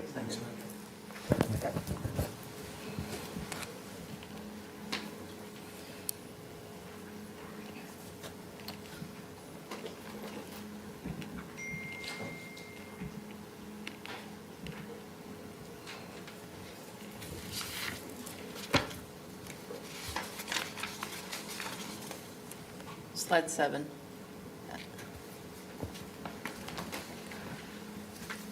Great, thank you. So if I had a pointer, I would point some things out, but you all clearly, obviously, can see the 6 fields. Charlotte Soccer Academy in this town currently operates 35 fields with a combination of Charlotte Mecklenburg School System. We've actually built some fields for them and manage some of their fields. We've also built 5 park and rec fields, and we work very closely with park and rec and have very, very good relationships with Greg Clemmer and formerly Lee Jones and Matthew Weber. So we have an established relationship with the government and the city in building out a sportsplex like this, which has a significant economic impact in the areas of which we complete these projects. The most notable is Ortho Carolina in Pineville, and I would invite any one of the city council members, be happy to take them for a personal tour of the facility to see it in firsthand and how it has impacted the city of Pineville and the surrounding areas.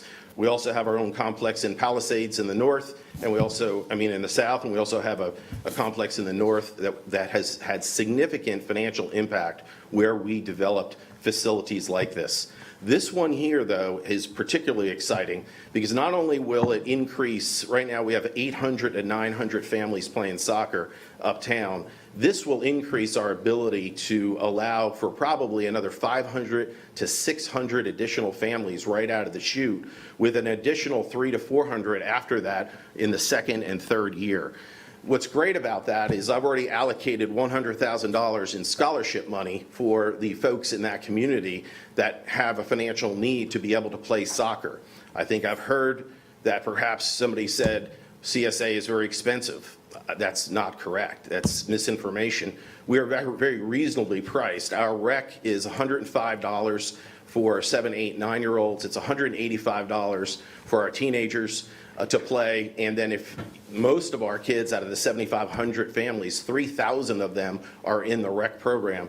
If you participate and are really good at soccer, the 5%, that can get up to $4,500 for those people that are going to go on to play Major League Soccer, like Brian Romero, who came out of our program in the north. When we built the facility in the north, he was attracted to our tryout at age 9. We saw great potential in him. We scholarshiped him every single year. At age 16, he took the field last year against Chelsea, and in 7 minutes drew a penalty kick to tie that ball game, and Charlotte Football Club won it in overtime. Brian Romero was the reason that happened, and we are proud to say that he came out of our program at 9 years old, and he was scholarshiped every single year, so his mom and dad didn't have to pay a dime. And he's one of the first homegrown, youngest professional soccer players for Charlotte Football Club. So that is an opportunity here for all the children in the area to come here and play. If you just want to play with your friend and have a snack, we have the rec program. If you're serious and you want to go and be a professional Major League Soccer player, we have many examples to show a track record of that. So the impact to the children here, this is not economic, but this is more personal development and economic later in life when they get their contracts for a lot of money, is very, very significant. We also hire many coaches. We have DOCs down here with the soccer area. And so from that standpoint, it is a very, very powerful economic generator and motor for that area. But what makes me even more excited is the food and beverage option in the left-hand corner. That was originally in phase 2. We accelerated our food and beverage into phase 1 for a number of reasons. 1, we needed food and beverage to feed our young children playing soccer. And 2, according to Tim and Crossland, they came to us and said, hey, do you guys mind accelerating food and beverage, because we had to expand the park. And so we pushed that food and beverage into phase 1. Our phase 1 is that commercial building right to the, what it says phase 2 commercial, that's phase 1. That is our anchor restaurant with about 6,700 square feet. That will also have the bathroom facilities that will support the 6 fields that we are developing there.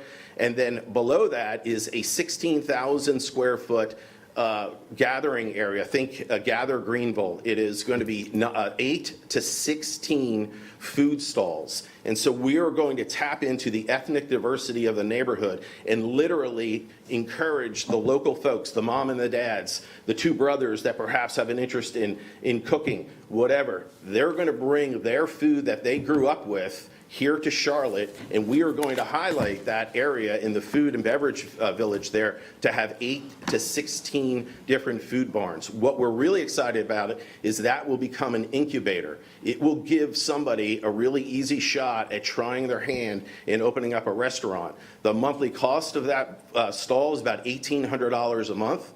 On an annualized basis, based on food and beverage norms, you'd have to have about $228,000 in food revenue, which is a very low number to be able to support a business. And more importantly, they can launch their next restaurant to other parts of Charlotte and really give the folks in this community a way to really grow and get into the food and beverage area. So these are just 2 areas. I'd like to turn it over to Rick to talk about esports and how esports and stem cell or STEM research could also help the impact. Can I just Follow up, Councilmember Anderson, yes. Thank you. Thank you for that answer, and very good to hear about homegrown soccer talent. I am a season ticket holder of our MLS team, and I love it when we win. We have great experience. I have a great experience at the games. But let me just crystallize my question, because what I'm getting at is, if you will, each of these blue boxes that you just talked through, there should be an economic opportunity, a go-get number. It can be a range, and it sounds like you've done this before, so you have a basis to at least begin to make an estimated education about how many dollars each of these blue boxes could drive. And I appreciate that.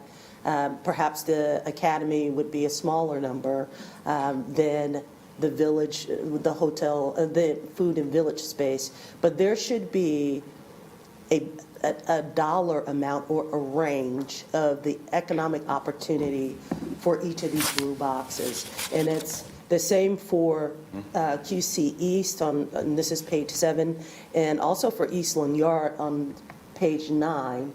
For each of those, if you could go to page 9, please, in the presentation, Wendy, there should be an economic opportunity for each of those red boxes. Understanding that in aggregate, they complement each other, and there won't be, there might not even be a green dollar amount for each of these blue boxes, but we need to have some understanding of how either one of these projects would be an economic generator to the community and to the city of Charlotte. So I don't want to, Mr. Chair, I don't want to take up a ton of time. That was the first, as I've been sitting through these presentations, that's the first question I have. The second concern or opportunity that I think we need to suss out on each of these proposals is we've talked about programming, a variety of programming that's beneficial to the community,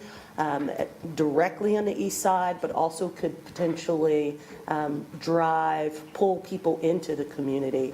I think we need to have some understanding, at least at an outline area, right, a straw dog around what would that programming look like and how would it either complement or supplement existing programming that's going on already, so we're not being reductive here. I also think that as we think about, love the concept of having food stalls and really bringing to life the vibrancy of the food culture of the East Side. I enjoy that personally, and I think it'd be great to introduce the food culture here to all of the visitors who would partake in this space. But I think we need to think about how this particular project could be a destination outside of these major programming days.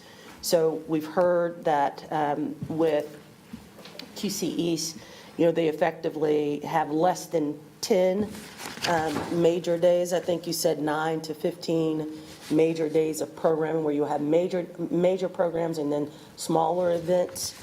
But I think we need to think about for the balance of the year, right? For the rest of the 365 days minus these 9 to 15 days, what's going to drive people to this space? Because I fully understand that this lives in the East Side, in the space of Eastland Mall, but the East Side will not be the sole community to drive the dollars into this space.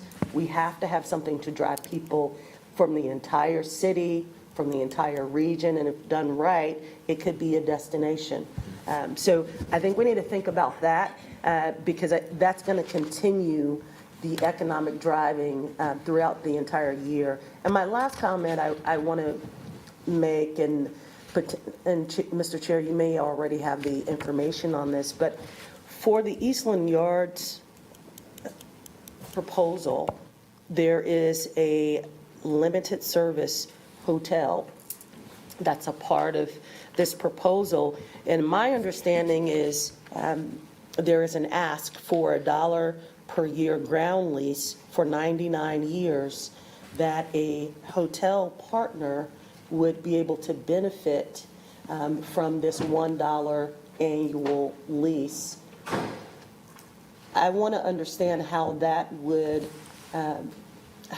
fit in with our existing relationship with our hospitality community and the financial ask and the deals that we do with our hospitality community, because I want to hold this particular project, but specifically the hotel piece, to the same standards as we hold the balance of our hospitality community, because we understand that we are a Thursday through Sunday destination for the region, and the hospitality community is a huge piece of the city of Charlotte and the financial vibrancy of the city of Charlotte. So I'd like for us to have additional information there.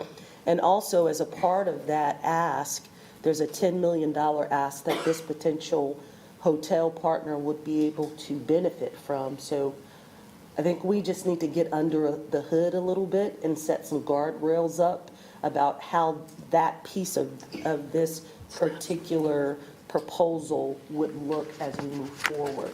And I want to yield the rest of the time so others can ask questions, but thank you, Mr. Chair, for allowing me to just provide some of my thoughts.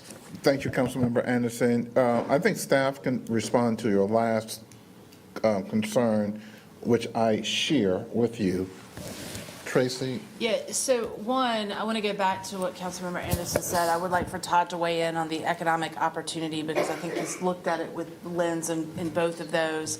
And then Todd, while you're at it, you can fill in on the hotel piece, and then Robert will come back to you on on that piece? Sure. So on the economic impact, we received economic impact numbers from both proposals. For the QC East team, there is an economic impact of $111 million. That's an annual number. And on the Eastland Yards Indoor Sports Complex, we received an impact of $129 million.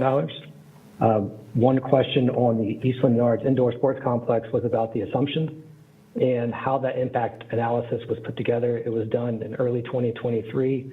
We're unclear as to what the program was and what the inputs were that went into that analysis to really know if that's specific to the site and the program that is at the site, or if this is just an economic impact regardless of where it is in Charlotte. And that's just the driver that amateur sports could be in this type of facility somewhere in the region.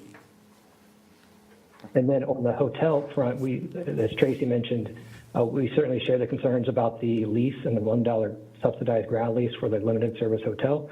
After talking and having a few conversations with our attorney's office, this is something that is unlikely an option for us, just from our statutory authority and the powers and the authority granted to us by the state. Given the structure of the hospitality funds and how they're set up, they are not intended to subsidize hotels in this way. When we have supported hotels previously, it has been through condominiumizing meeting space, parking, things like that. That's where it's a direct contribution to a tourism type of activity, not subsidizing a land transaction. So I think that's where we certainly want to have some questions and really get into some more details about what that structure would look like and the impact of that going forward. All right, Robert? Yeah, just to answer your question, Todd, in relation to the feasibility study done by the Eastland team, that study was done specific to a sports complex concept in the city of Charlotte. So even before we were thinking about putting this project at Eastland Yards, there was a concept where we was trying to put together this project in general to be done in the respective area of Charlotte. When you talk about the economic viability, I mean, you can go down the street and look at the Rock Hill Sports Complex, and you have a ready-made program that shows you economic viability to a city. And we partnered with Edge Sports Global for that same reason that the gentleman brought up earlier.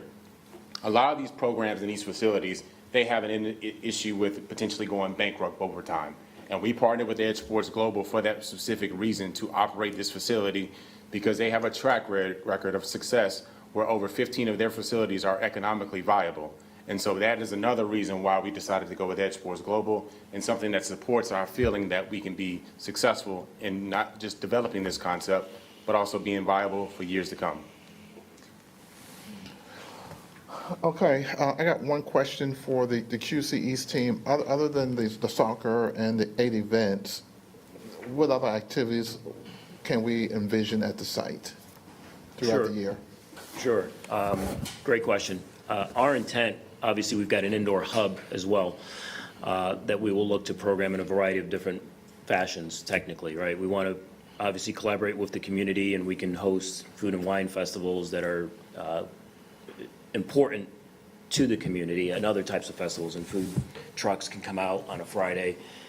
We talked about Southern Entertainment and what they do at South Park, envisioning something like that can happen on a little bit more of a consistent basis. On the esports and educational side, one of the things we'd like to program pretty heavily is workforce development for the community as a whole, where we will offer programming both after school and on the weekends for camps and things of that nature, and even for the adult workforce that is looking to retrain themselves into potentially getting some additional type of opportunity into the workforce.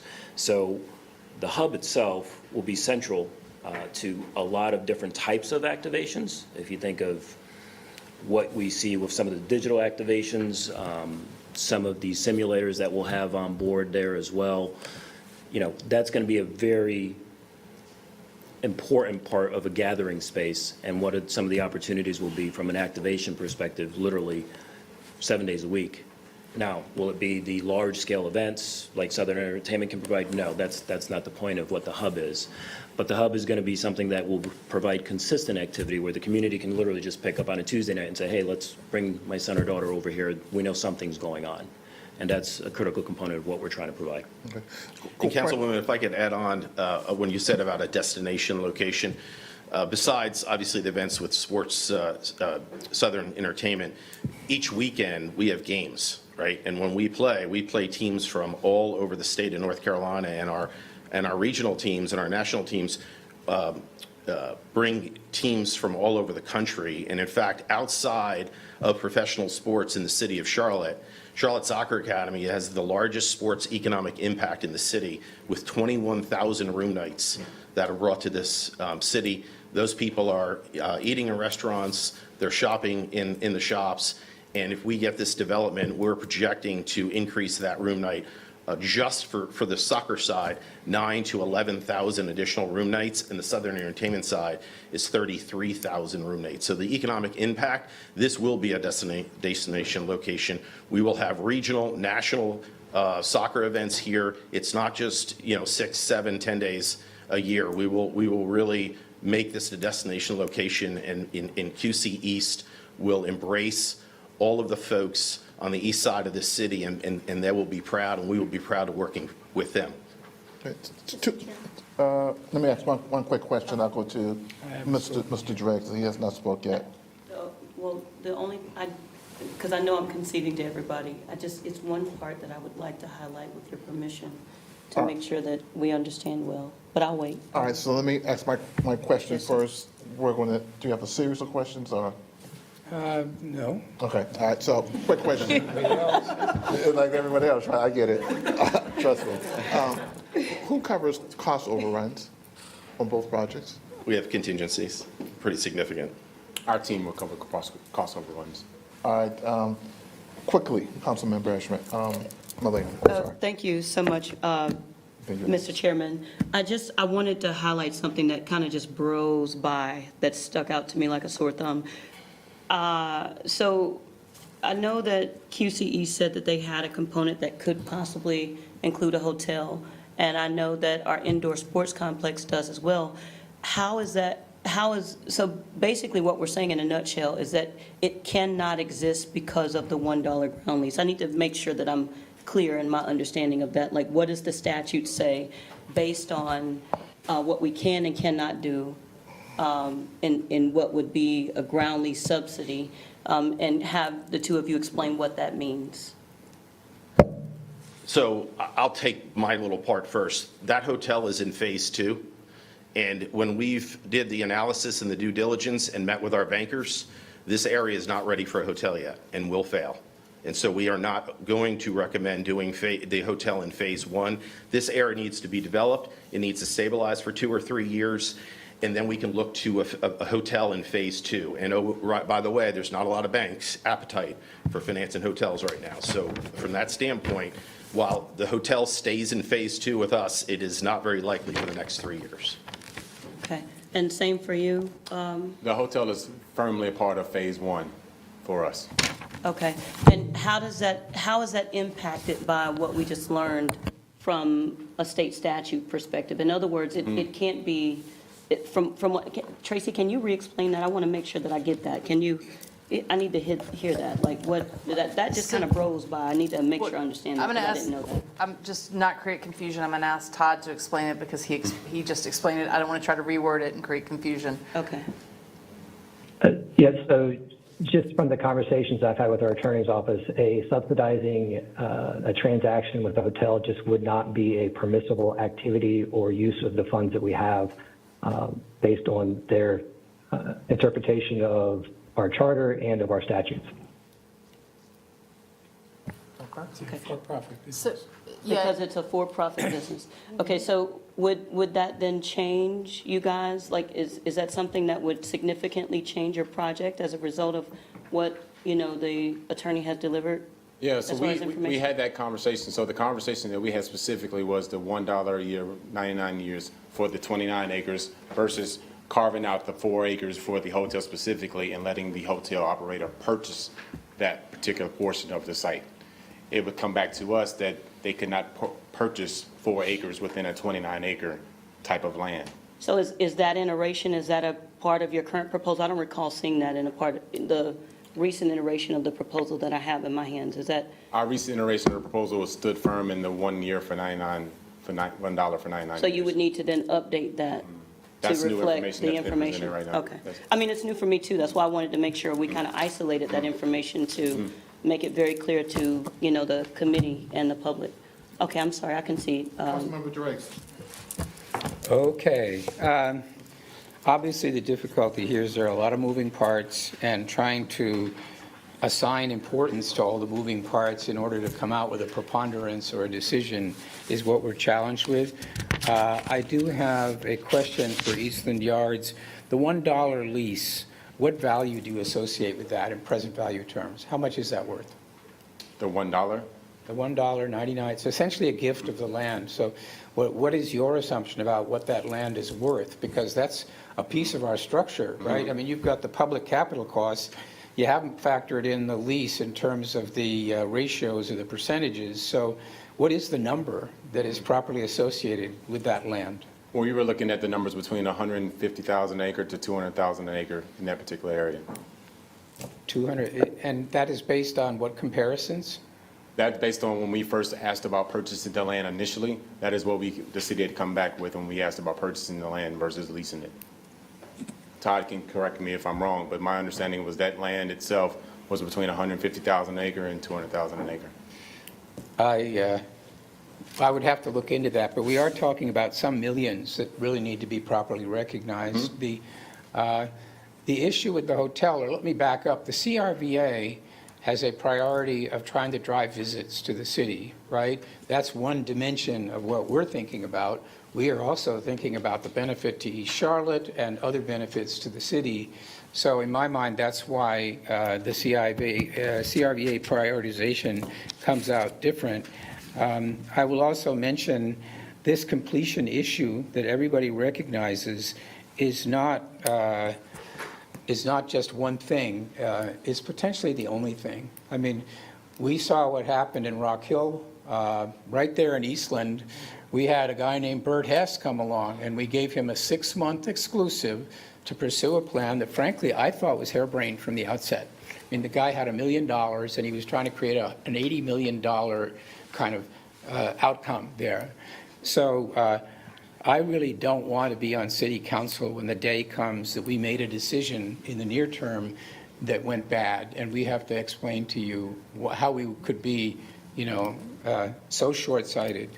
And therefore, I think the clear indication on reliability points in one direction, and on the other hand, I just got a blast from you guys pointing in another direction, and this is why I'm struggling. As a business person and a transaction analyst, I'm telling you, I'm really worried. We're hearing about changes that were just made. We don't know whether more changes actually will need to be made, because the situation, as I see it, with Eastland Yards is not necessarily stable. It's moving still. It has been moving since it came to us. It looks like it still is. And at the same time, when we talked about locking down submissions, we need to do something like that. So whether or not it was appropriate for the staff to decide that Friday afternoon was the last time that you could possibly update, we've been under pressure to do something in the near term because of the history of this from the East Charlotte community. And that has created a lot of the events. That has driven a lot of what we have done. Now, there is urgency not only because of your bad experience waiting this long, but because, as we're hearing, there are other aspects of this thing that start to come unstuck potentially. There are events that Mr. Sidema needs. The county has expressed a concern. There's a kind of an interdependence of a bunch of things. So we have to draw a line. We've got to put a stop to asking for more information and reviewing further and further. And because of that, I just think, a personal opinion, that we are in a much better place with the QC proposal. I understand the noise concerns. My personal opinion is there are a lot of advantages as well in terms of activation, economic activation of the area. I mean, I will take you up on your invitation and come out and see you guys. But I would be very worried about keeping everything open in order to kind of go the next step and the next step to get to the absolute point where the Eastland Yards proposal had all of the information in it already, contained in it, what undertakings, from whom, how much, and some pretty fundamental stuff. So that's kind of where I am right now. I'm worried about procrastinating, and I'm worried about going with a proposal that has a lot of merit, but also is unfinished. Thank you, Mr. Chair. Thank you, Councilmember Driggs. It is now 4:20. Mayor Pro Tem Winston. Thank you. Just a quick question for both. How much acreage in each of your proposals is given to surface parking?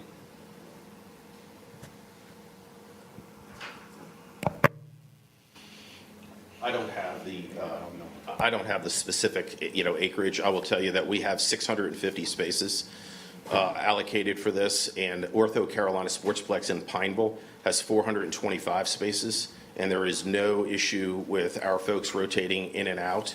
The flow coming out of that Sportsplex on a very, very narrow road, on Dorman Road, it absolutely does not have, not even close to the types of road system that is around this site. And so the ingress and egress will be very, very smooth, and it will vacate quickly and fill up on the exchange of the games.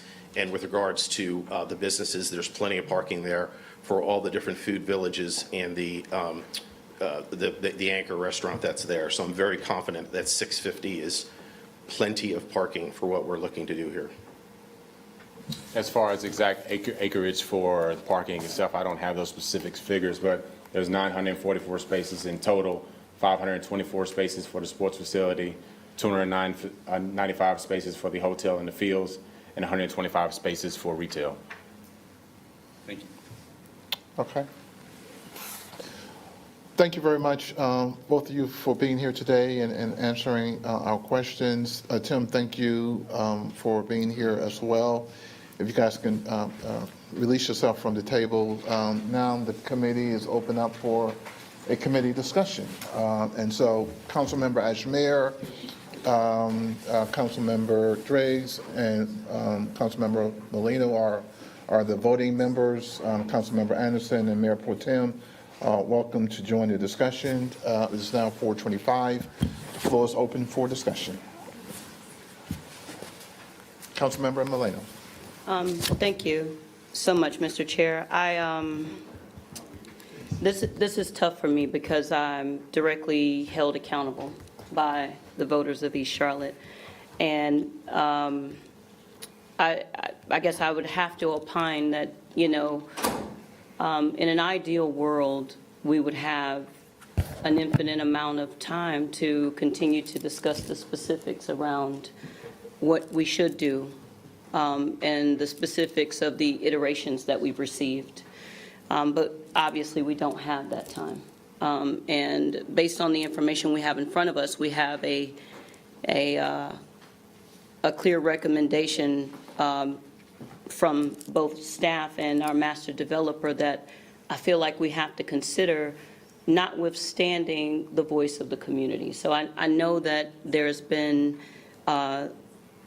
several hundred residents from East Charlotte to speak up in their support for the second option, which is option B. And, I remember our June 5th meeting, which was the first day that we all got to look at it. And I came to you guys at that time and I asked you to consider that project, even though we voted to close.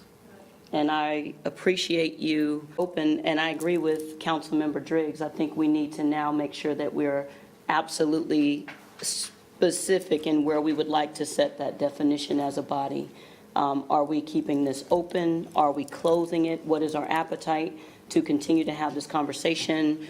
Are we ready to take it to a vote? Inevitably, right now, it's political, which I find disgusting, by the way. I mean, right now, it's in the middle of political season, and to some degree, I feel like there's going to be a level of politics played with our most important economic driver for the East Charlotte community right now. And I wish I could extract that, but I can't.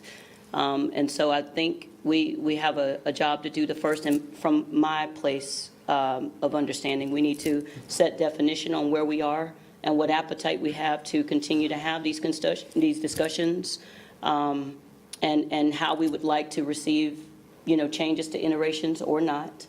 We would like to make today a reference to our council to either have a full discussion or, bearing in mind what we have right now, based on this information, would we like to suggest something different? And I'm open to what you guys feel and think. Councilmember Tracy. So that is the question.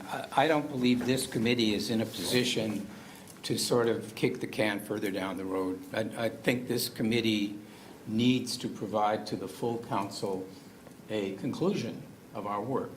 Because if we go out and say, hey, let's just move both of these forward, what have we done? We haven't really added value in terms of the efforts of everybody else. Obviously, if we make a recommendation, the full council has every opportunity to be guided by it or not. So we wouldn't end the conversation by doing anything here. But just in terms of this committee, I do believe we have a responsibility to take what we've been told, to draw a line and say we can't kind of contemplate more time and more time. We've got to take what we have right now, and we have got to pass a recommendation. Now, I will comment that Councilmember Molina, my friend, is in a difficult position here. And I see that. I've been there myself over my 10 years. And when we are elected to office, we are chosen by our constituents to represent them, to look after their interests, to evaluate information that comes to us. We also have a responsibility to look at questions that come up before council in the context of the city, the greater interest of the city, as a member of the governing body of the city. That's why I'm sitting here so concerned and paying as much attention as I am at something that's going on in East Charlotte, because I have a responsibility. My background happens to be transaction-oriented because I worked in finance, and therefore maybe I'm very focused on the terms of the transactions and the risks of failure to complete. I've seen it in professional life for 30 years. I saw situations where people defaulted, where contracts had to be renegotiated, where things happened that weren't expected. And all you can ever do is try to hedge, have to protect yourself as well as possible from that terrible scenario where you get 6 months or a year and you realize it's just not happening. And we had an experience like this with our affordable housing projects, where we committed $22 million to affordable housing. There were market movements, and the developers came back to us and said, we need $29 million more or we can't complete. It is not uncommon. And so, again, maybe I have a transaction focus, but I just want to say this whole conversation involves all of us. We all have a concern for East Charlotte, and we are all trying to do the best thing for East Charlotte, but then, and also answer to the city. The hospitality tax money, for example, the property tax dollars, they come from the entire city. They're not paid for entirely by East Charlotte. So we do have a responsibility to everybody to be inclusive in the way we evaluate this.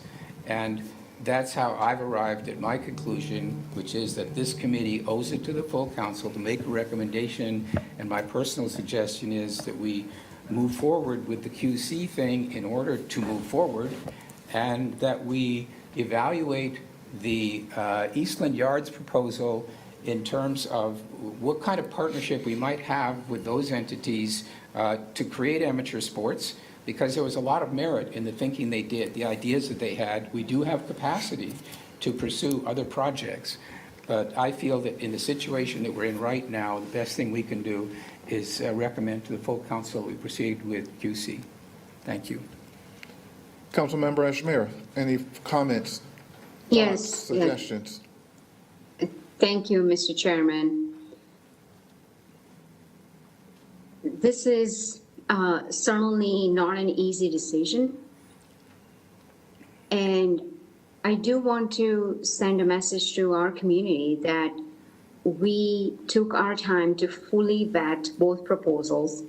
Certainly, community favors, especially the East Side neighborhoods favor the indoor sports proposal over the other. And I would like to give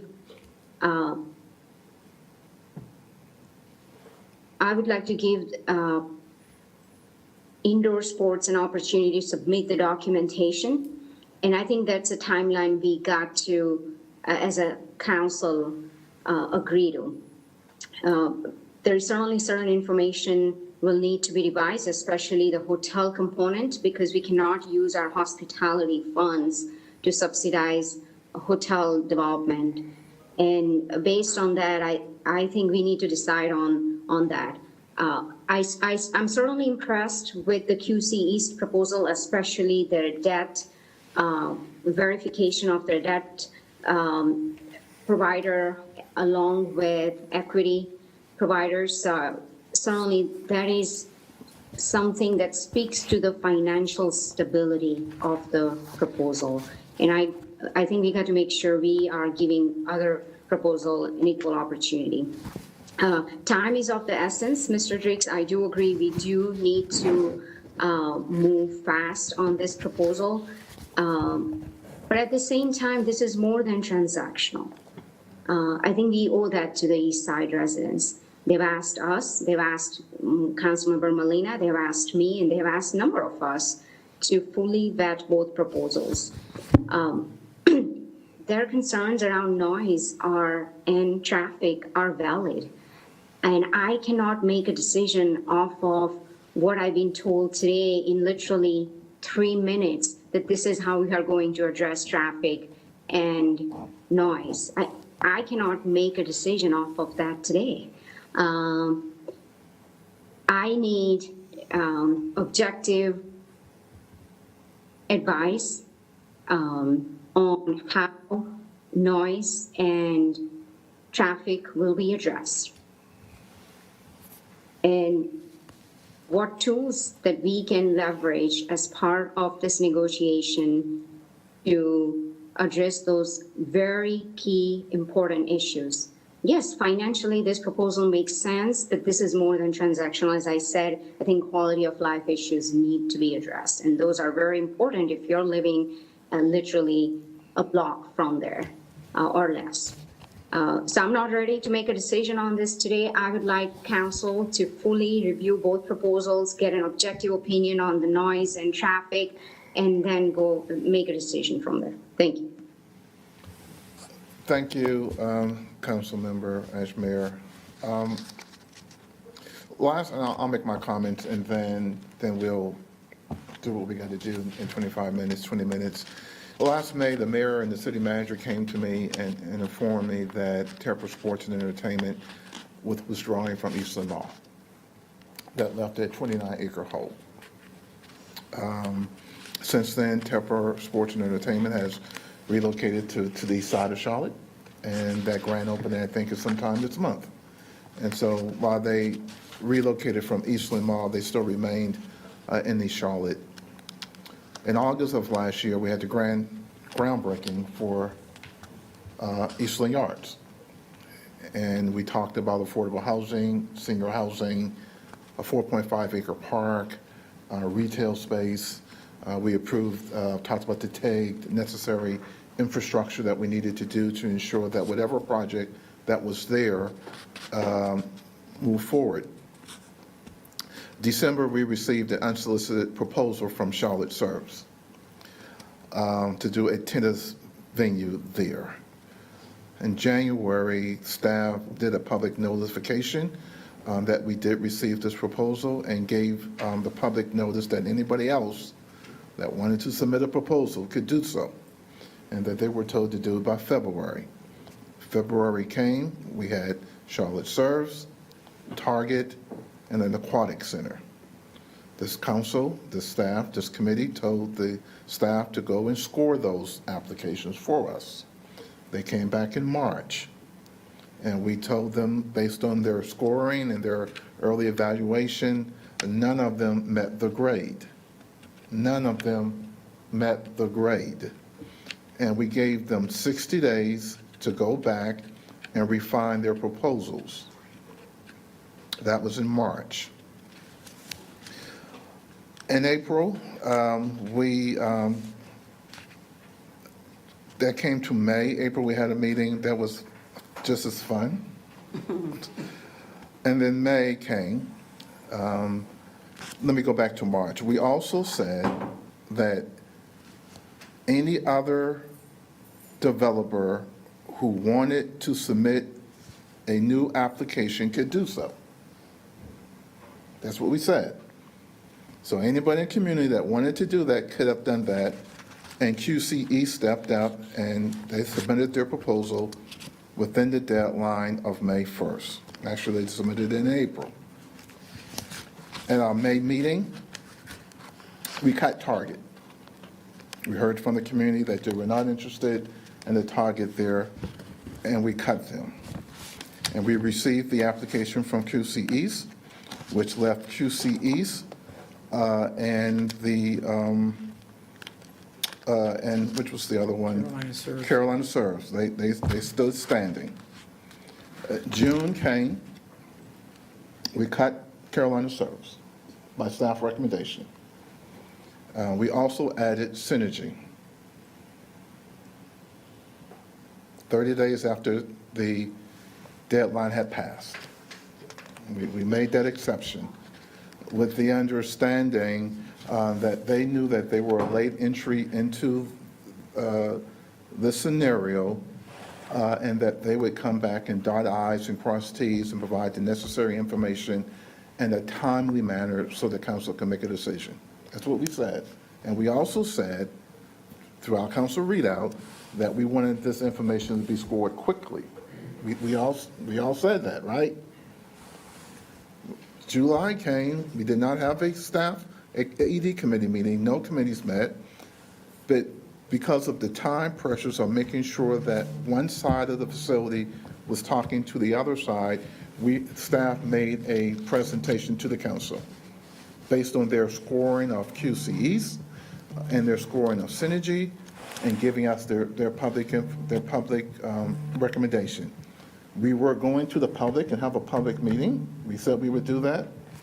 But one of the proposals wasn't ready for that. There was too many outstanding questions to present a proposal to the community that we ourselves had questions about, right? How can we present something for you to choose from, A or B, when one or maybe both of them weren't viable for the community, right?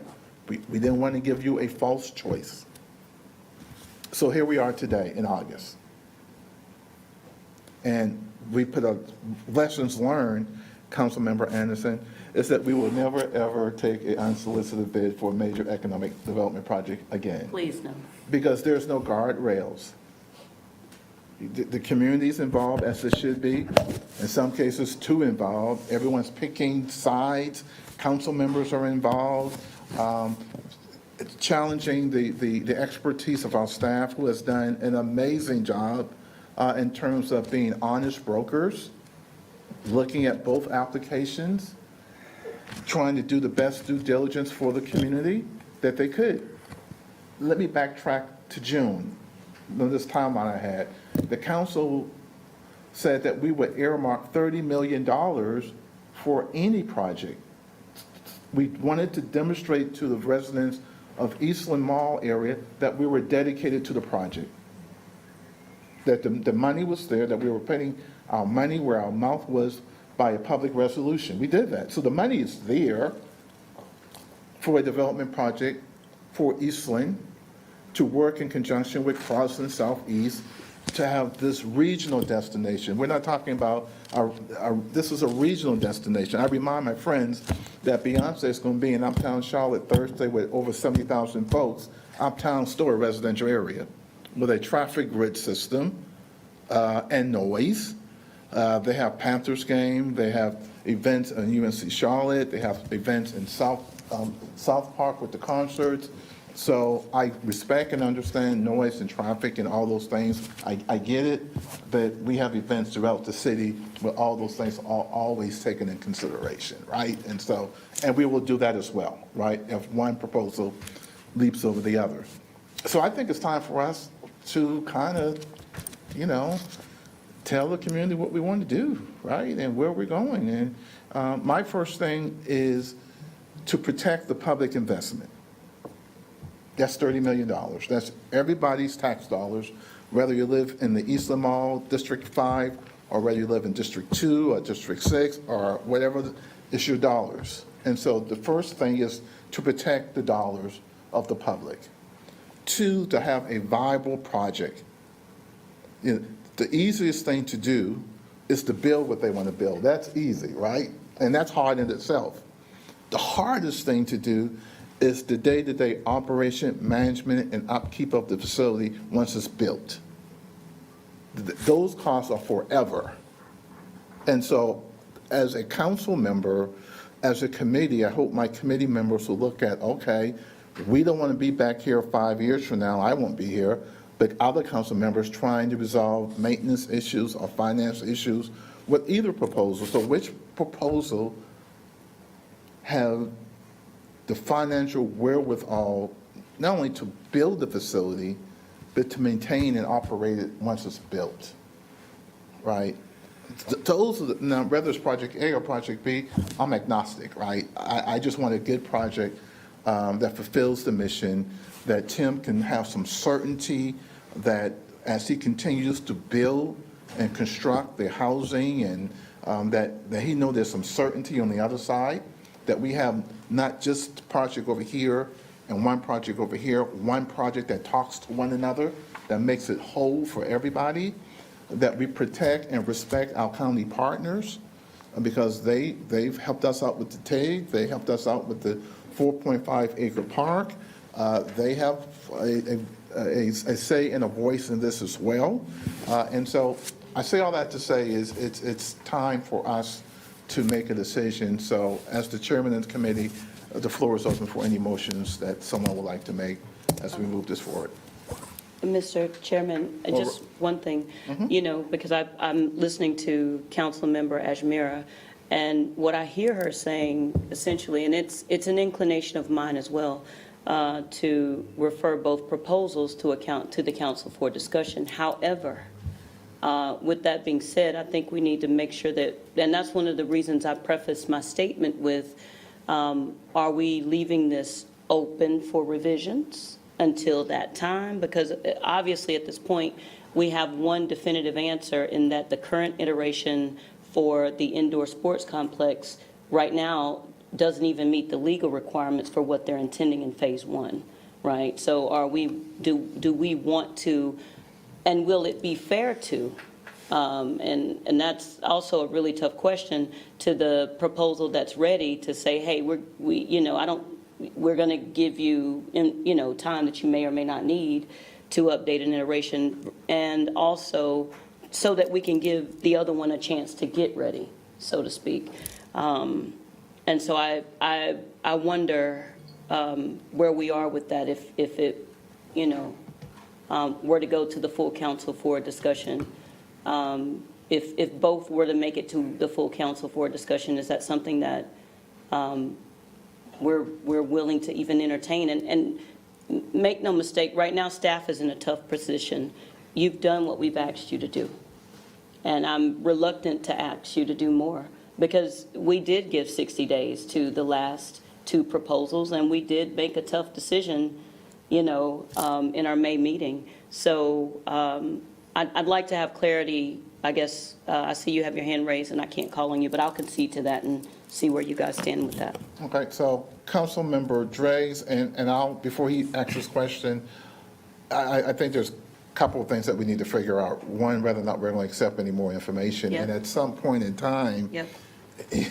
we have to provide staff the space to do their work. And if we're asking them to receive information on a Thursday and then give us an update on a Friday, that's not fair to them, nor is it fair to the petitioner who's submitting the information to have them do an honest evaluation of it in a reasonable time. And so it's not that I'm trying to play hardball here. I'm just saying that at some point in time, we got to shut the faucet off so that we can clearly answer these outstanding questions. Now, I think they will go back and ask for clarifying questions, right? But I think there's a different degree, so well, give us more information, because I'll use the word that you used. You used the word fair, and fair is in the eyes of the beholder. It depends on where you're sitting, right? Councilmember Drees. So, Mr. Chair, I'd like to make a motion that this committee moves the recommendation to the full council that we proceed with QC of the East, It doesn't preclude a full council discussion. We can't tell the full council that you can't think about anything else. But I really think that, for one, we have an obligation as a committee to take a stand, to have an opinion about this that the others can then consider. So I feel that there is a burden on us and that it's time for us to do it, to make that recommendation. Now, what happens, what transpires in the next 3 weeks before the vote date, I don't know. Will there be anything that comes back to us that causes the full council to not agree with where we are? But for the purposes of this committee, I don't think there's any value in us waiting to hear more. And I can tell you with a high level of confidence that in 1 or 2 weeks' time, we're not going to have everything that we would like to have. They're not going to catch up. And we will still be talking about, well, how about this? Have you got that yet? Have you done this yet? And they've been putting this thing together in overtime for weeks already. So I see the appeal of the proposal, otherwise this wouldn't be difficult. But I really think as a proper procedural question, this committee should just say, okay, we've looked at it, we've listened, and our conclusion is that this is the better proposal. And then there are 3 weeks until the full council will decide on what we actually do. And just to make sure that I'm clear, will we define what's accepted in that time? Like, are we going to define that? Would you like to define that? I guess as a subsequent, I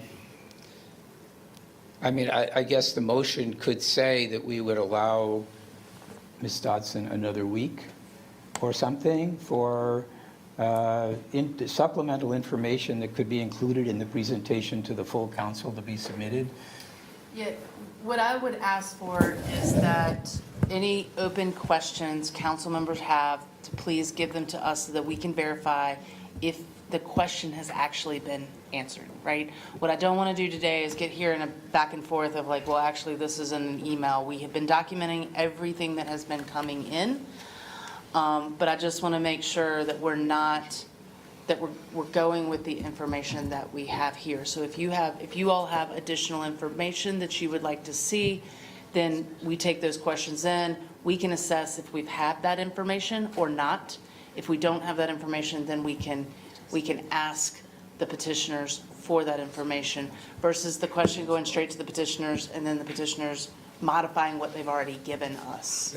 Ms. Dodson, for one, I think that we should propose that the submissions be locked down, i.e. we're not going to listen to changes. So what we could allow is a period of time for information pertaining to the submitted proposals, additional to them, to come to you and be included in the full council discussion. But I still believe that this committee should make a recommendation, and that's why.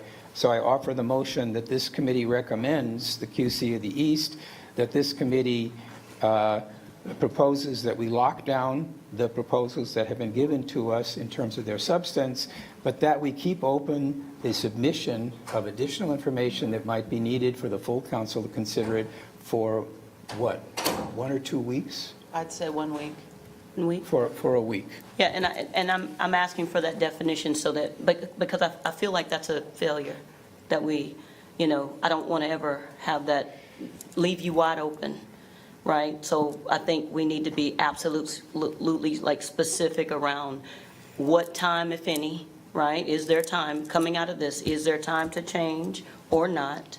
And I'm eager to get it to a full council discussion. So there's only 4 of us. It takes 3 of us to get it out. So I'm very eager to get this to a full council discussion, first because of the pressure that I'm receiving from the community to make a decision right now, and secondly, because of the time constraints we're in for our primary project, to make sure that we can get an answer, whether it's one or both or one or the other or nothing. I mean, I don't know where we'll land, but I am eager to get us to a full council discussion. Councilmember Driggs. I think people want to know what we think. I think there's a burden on us. There's a burden on us. Okay. Yeah, my hand has been up, Mr. Chairman. Councilmember Ajmer, and we got 10 minutes before we expire, so we got to work fast. Okay, well, thank you. I'd like to make a substitute motion that we move forward both proposals to full council for detailed review. And we get an objective opinion on noise and traffic and what measures that we need to take to address the quality of life concerns for the East Side residents. This is not uptown.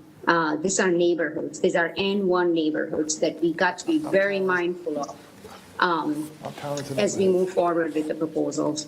And last, so that's my substitute motion.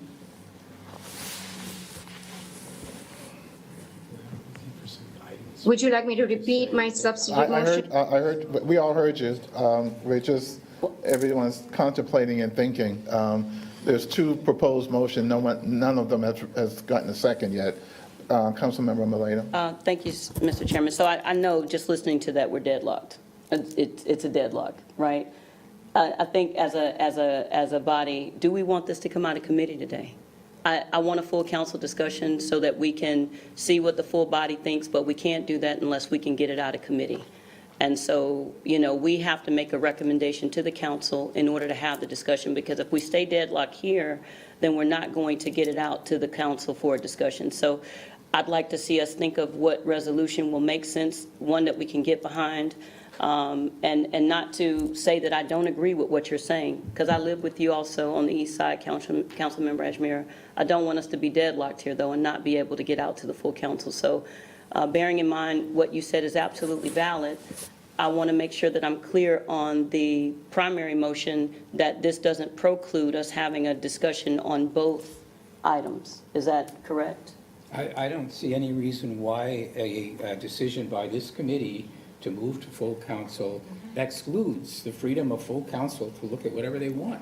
I can guarantee you that they won't, I shouldn't say that,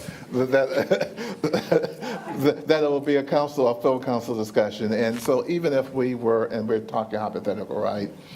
If a motion can be made that we rank them based on what we've heard, 1, 2, with additional submittals no later than next Friday at 5 o'clock, right? That's just it.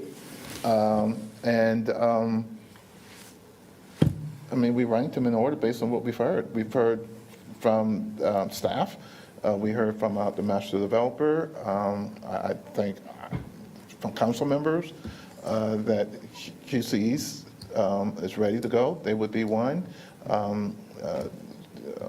Synergy would be 2, based on the necessary to receive more additional information. It gives them an opportunity to kind of put some more gas in their car. We got 5 minutes. And so that leaves the ultimate decision to be made by the council themselves. And we got 5 minutes to make a decision. Would you accept that as a friendly amendment?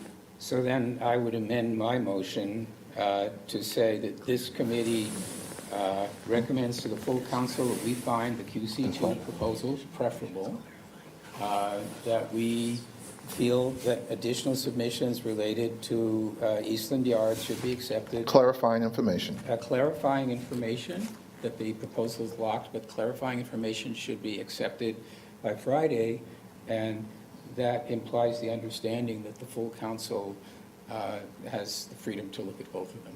But I do think this committee should express a preference. That's my point. I can agree with that, but we also have a substitute motion on the floor, so. She never got a second. Yeah. And of course, as a part of the due diligence, Councilmember Ajmir, we will look at noise and traffic impact and those type of things for sure. Uptown's a neighborhood too. They got over 20,000 residents now, so it's a neighborhood too. And I understand the impact of noise, and the point I was trying to make is that we've been able to manage and mitigate those type of issues before. Eastland historically has been one of the most popular malls in the state during this heyday. And based on the grid system, et cetera, we can move people around with public transportation and other things. So I think we can resolve that pretty quickly to the satisfaction of the neighborhood leaders and their concerns. But that would be a part of some of the due diligence that they would provide us clarifying information on traffic and noise and those type of things. So just to make sure, Councilmember, or Mr. Vice Chair, can you repeat the motion? I'll be happy to. The It motion sounds is good for me. that this committee recommends to the, prefers the QC East proposal, and recommends that we accept additional input from the applicants for a week until Friday. Could we take out the word prefer and just rank them? All right, that we have ranked them, and that we rank the QC proposal number 1 and the Eastland Yard proposal number 2, that we recommend that the proposals be locked down in terms of their content, but that additional information that we may need be accepted until next Friday. Now, we have a situation where there was a motion. This Friday. This Friday. We have a motion, and then there was a substitute motion made before we had a chance to hear a second to the primary motion, so. None of the motions never got a second. All right, so that is the, do I have a second for that? I'll second it. Okay. Motion's been properly moved and second. We got 3 minutes. Just want to make sure that I repeat the motion that we rank order the presentations, 1, 2, QC East, Synergy, that we give both petitioners to provide clarifying documentation to staff by this coming Friday. Yes. Yes? I just want to make sure that I know what that clarifying information is. We can talk about it. Yeah, no new submittals, but to clarify what has already been submitted, additional information if needed, following up on staff, on council members' questions that were asked. Information requested by us in order better to understand the proposal, which shall remain, however, unchanged. Okay? I still second it. All right. There's a motion on the floor that's been moved and properly second. We got 2 minutes, so we'll call the vote. All those in favor of that motion signify by raising your hand. All right. Those opposed? All right. That passes carries. 3-1. Thank you very much. Thanks everyone for coming. This meeting is adjourned, and until we meet again.